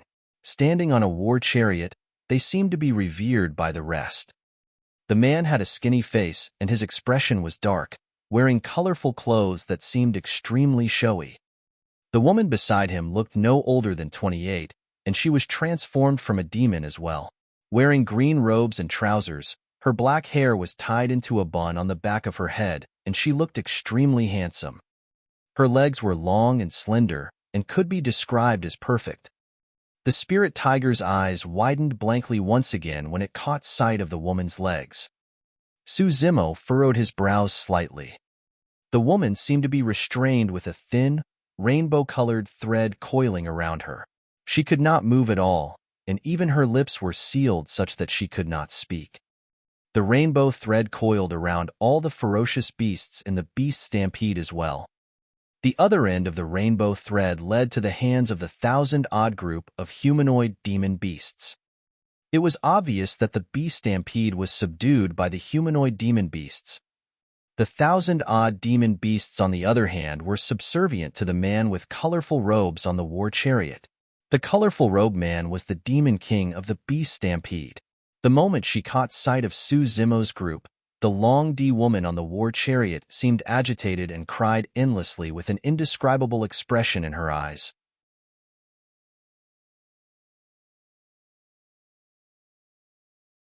Chapter 666, Thousand Spiders Sand Dune. Chapter 666, Thousand Spiders Sand Dune. It was extremely normal for demon beasts to be suppressed and captured between one another. Although they could vaguely guess that the Long D woman was begging them for help, Suzumo's group could not interfere directly. That was no logic to speak of in the law of the jungle, where it was survival of the fittest. Furthermore, this was the ancient battlefield. Although Suzumo retracted his gaze, the Long D woman did not give up and continued to yell with all her might. However, she could only let out a muffled sound. The colorful robed man smiled. Stop kicking up a fuss. These few demon beasts can barely save themselves, let alone you. Just be obedient, and I don't make things difficult for you. Roar. In the 1,000-odd group, a man's expression changed, and he suddenly released the thread in his hands. An ancient remnant beast roared and charged forward. It arrived before Suzumo in the blink of an eye.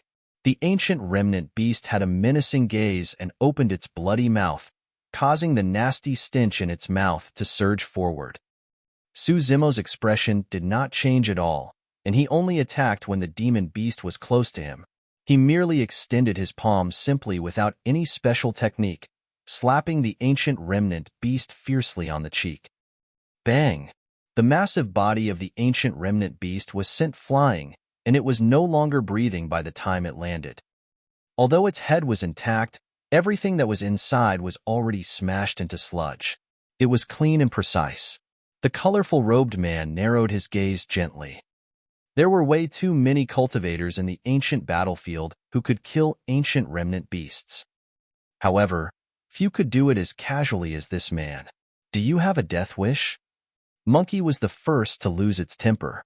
Its eyes were bloodshot as it circulated blood chi, causing demonic chi to spread.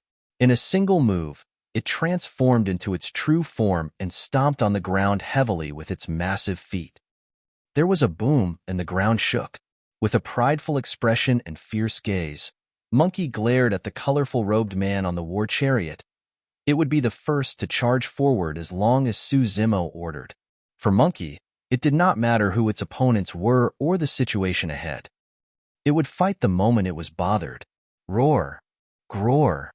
The golden lion and spirit tiger roared at the same time as well, with cracking sounds echoing from the depths of their bones. Their bodies shuddered, and they reverted to their true forms as well. For demons, their peak combat strength could only be released in their true forms.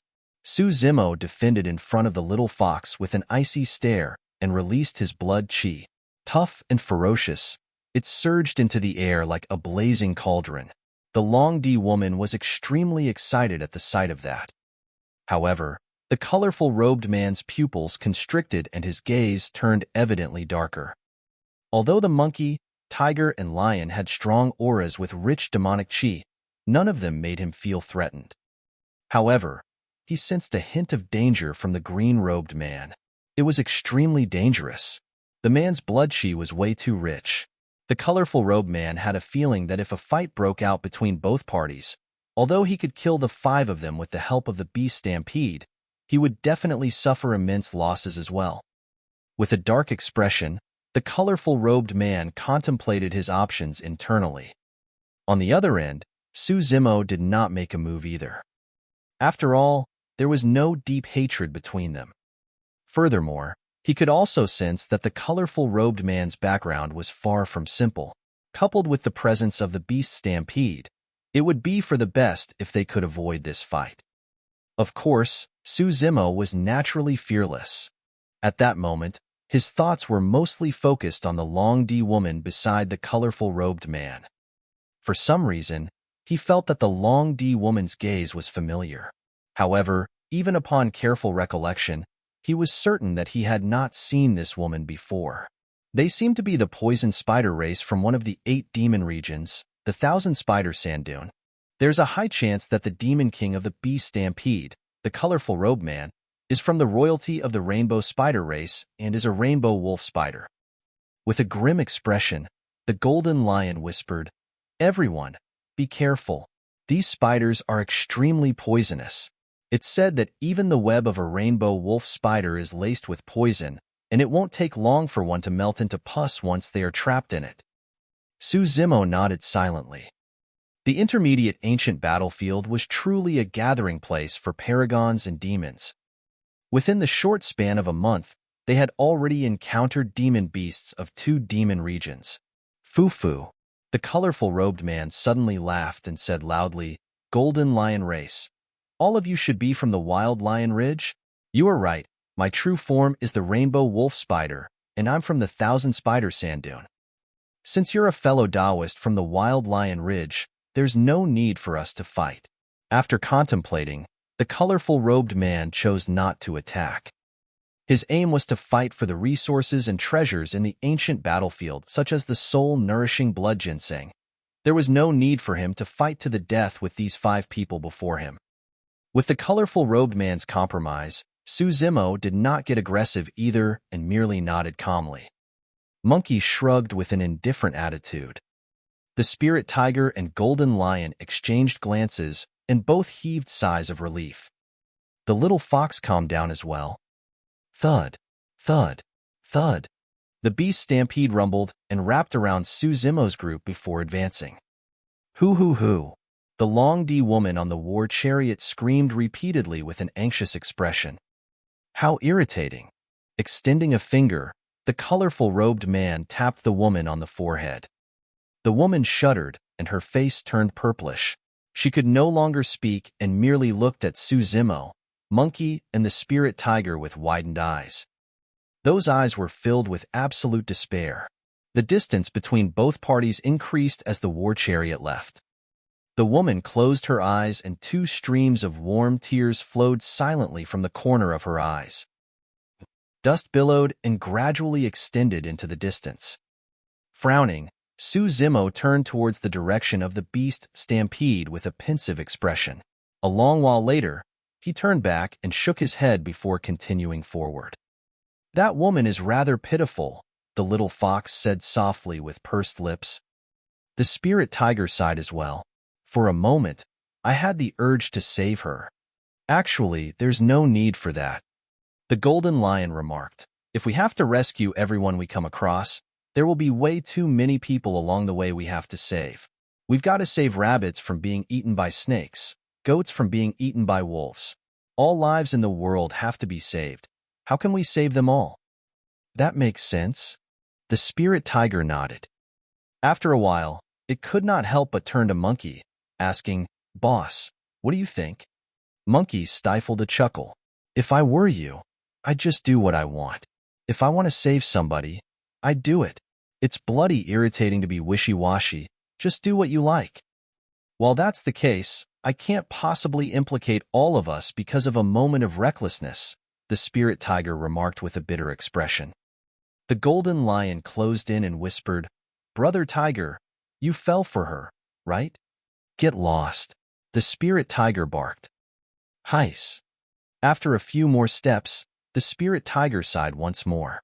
For some reason, it felt like I knew that woman. It's really strange. Suddenly, Monkey frowned and murmured, "Now that you mention it, I seem to have that feeling too." When he heard that, Zimo suddenly paused in his tracks and the spirit tiger nearly knocked into him in its distraction. Turning around slowly, a cold glint flashed in Zimo's eyes.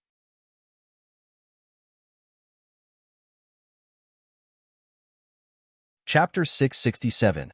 Stupid Bird, Stupid Bird, Is That You? Chapter 667. Stupid Bird, Stupid Bird, Is That You? The beast Stampede moved and demonic chi filled the air with dust billowing through the vast plains. Any individual demons along the way avoided them a long time ago. In the center of the war chariot, the colorful robed man had a moody expression. He eyed the woman beside him and remarked coldly, "You had better be obedient. If I didn't require your blood to cultivate daily, I would have killed you a long time ago." The woman lowered her head and her eyes were filled with dejection, as though she had lost her soul. "Don't dream that anyone would come and save you." The colorful robed man sneered. "In the ancient battlefield, any sect and faction that comes across the rainbow wolf spider race will have to keep their distance." He was not entirely bragging by that. It was especially so at night. Even the successors of super sects would not want to openly provoke this group of demons. Those few people earlier on knew their places. Otherwise, they would be nothing but corpses by now. The colorful robed man harumphed. Swish. Suddenly, the sound of clothes fluttering tore through the air behind them. Sensing something, the colorful robed man turned around. Not far away, a green-colored figure was speeding towards them at lightning speed. He was at the horizon a moment earlier, but in the blink of an eye, he arrived right before them. The green-robed cultivator that they encountered earlier had backtracked. The four people behind the green-robed cultivator gradually caught up as well. Zimo stood in the air above the beast Stampede and ignored the countless demon beasts with menacing looks and gaping, bloody mouths. With a calm expression, he held back the war chariot forcefully.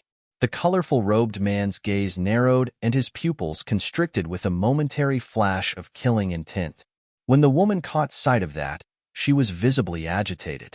However, she could not speak. Audacious, insolent. A few young men stood out from both sides of the war chariot, shouting with unfriendly expressions. Thin threads could be seen flickering faintly from their fingertips, as though they could attack at any moment. Roar. The beast Stampede let out a ferocious roar that shook the world as well. However, be it monkey, the spirit tiger, or golden lion, all of them were much stronger mentally after experiencing the battle in the ancient city. Furthermore, they had been through countless fights in the days after, and they could no longer be threatened by a scene as such. Even the little fox who was the most timid merely had a slightly paler expression right now. However, her gaze was resolute without any trace of fear. To her, she would follow Zimo on anything he decided on without hesitation, even if it was a mountain of blades or sea of flames ahead. The colorful robed man gestured for silence by pushing down his palms. Gradually, the roaring of the beast Stampede calmed down. Raising his brow slightly, The colorful-robed man asked coolly, "What's the meaning of this, fellow Taoist?" After standing in the way of the war chariot, Su Zimo's gaze had been fixed on the Long D woman's face, as though he was trying to make out something. It was the same for Monkey and the spirit tiger. After gazing at the woman deeply, Su Zimo shifted his gaze towards the colorful-robed man and said indifferently, "I suddenly thought of something, so I returned to verify it." "Oh." The colorful-robed man frowned and asked, "What?" Expressionlessly, Su Zimo pointed to the woman on the war chariot.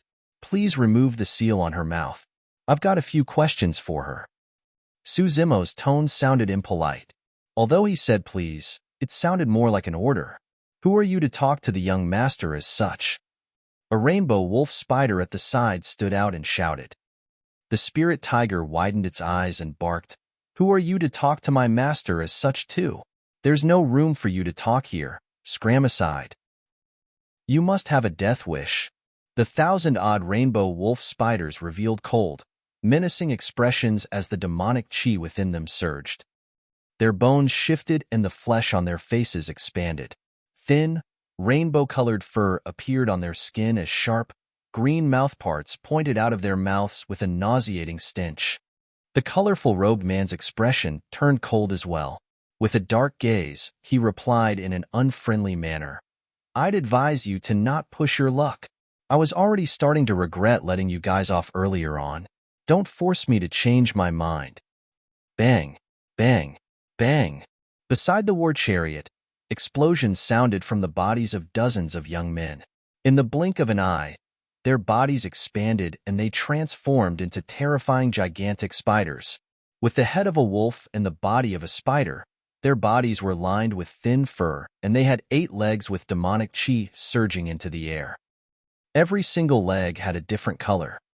Different colored spider silk shot out of their massive abdomens thickly, as though they could form a massive web that could blanket the world at any moment.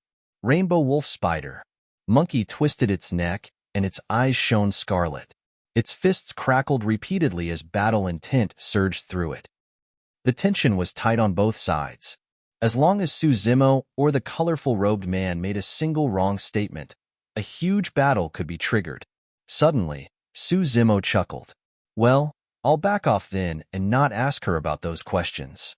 The wise recognized their circumstances. The colorful-robed man nodded. "You guys had better disappear from my sights before I change my mind, otherwise." "Hold on." Before the colorful-robed man could finish, Su Zimo interrupted. "I'm not going to ask her anything, but please remove the seal on her. I want to see her true form." For some unknown reason, the colorful-robed man felt an uneasy feeling in his heart. Naturally, there was no way he would heed Su Zimo's orders that easily and remove the seal on the woman. After contemplating, the colorful-robed man said in a dark voice, "There's nothing much to her true form. At the most, she's just an extremely ordinary immortal crane." His statement removed all doubts in everyone's hearts. Su Zimo retracted his smile and nodded as his expression gradually turned cold. "Well, very well." Monkey's eyes shone brightly scarlet.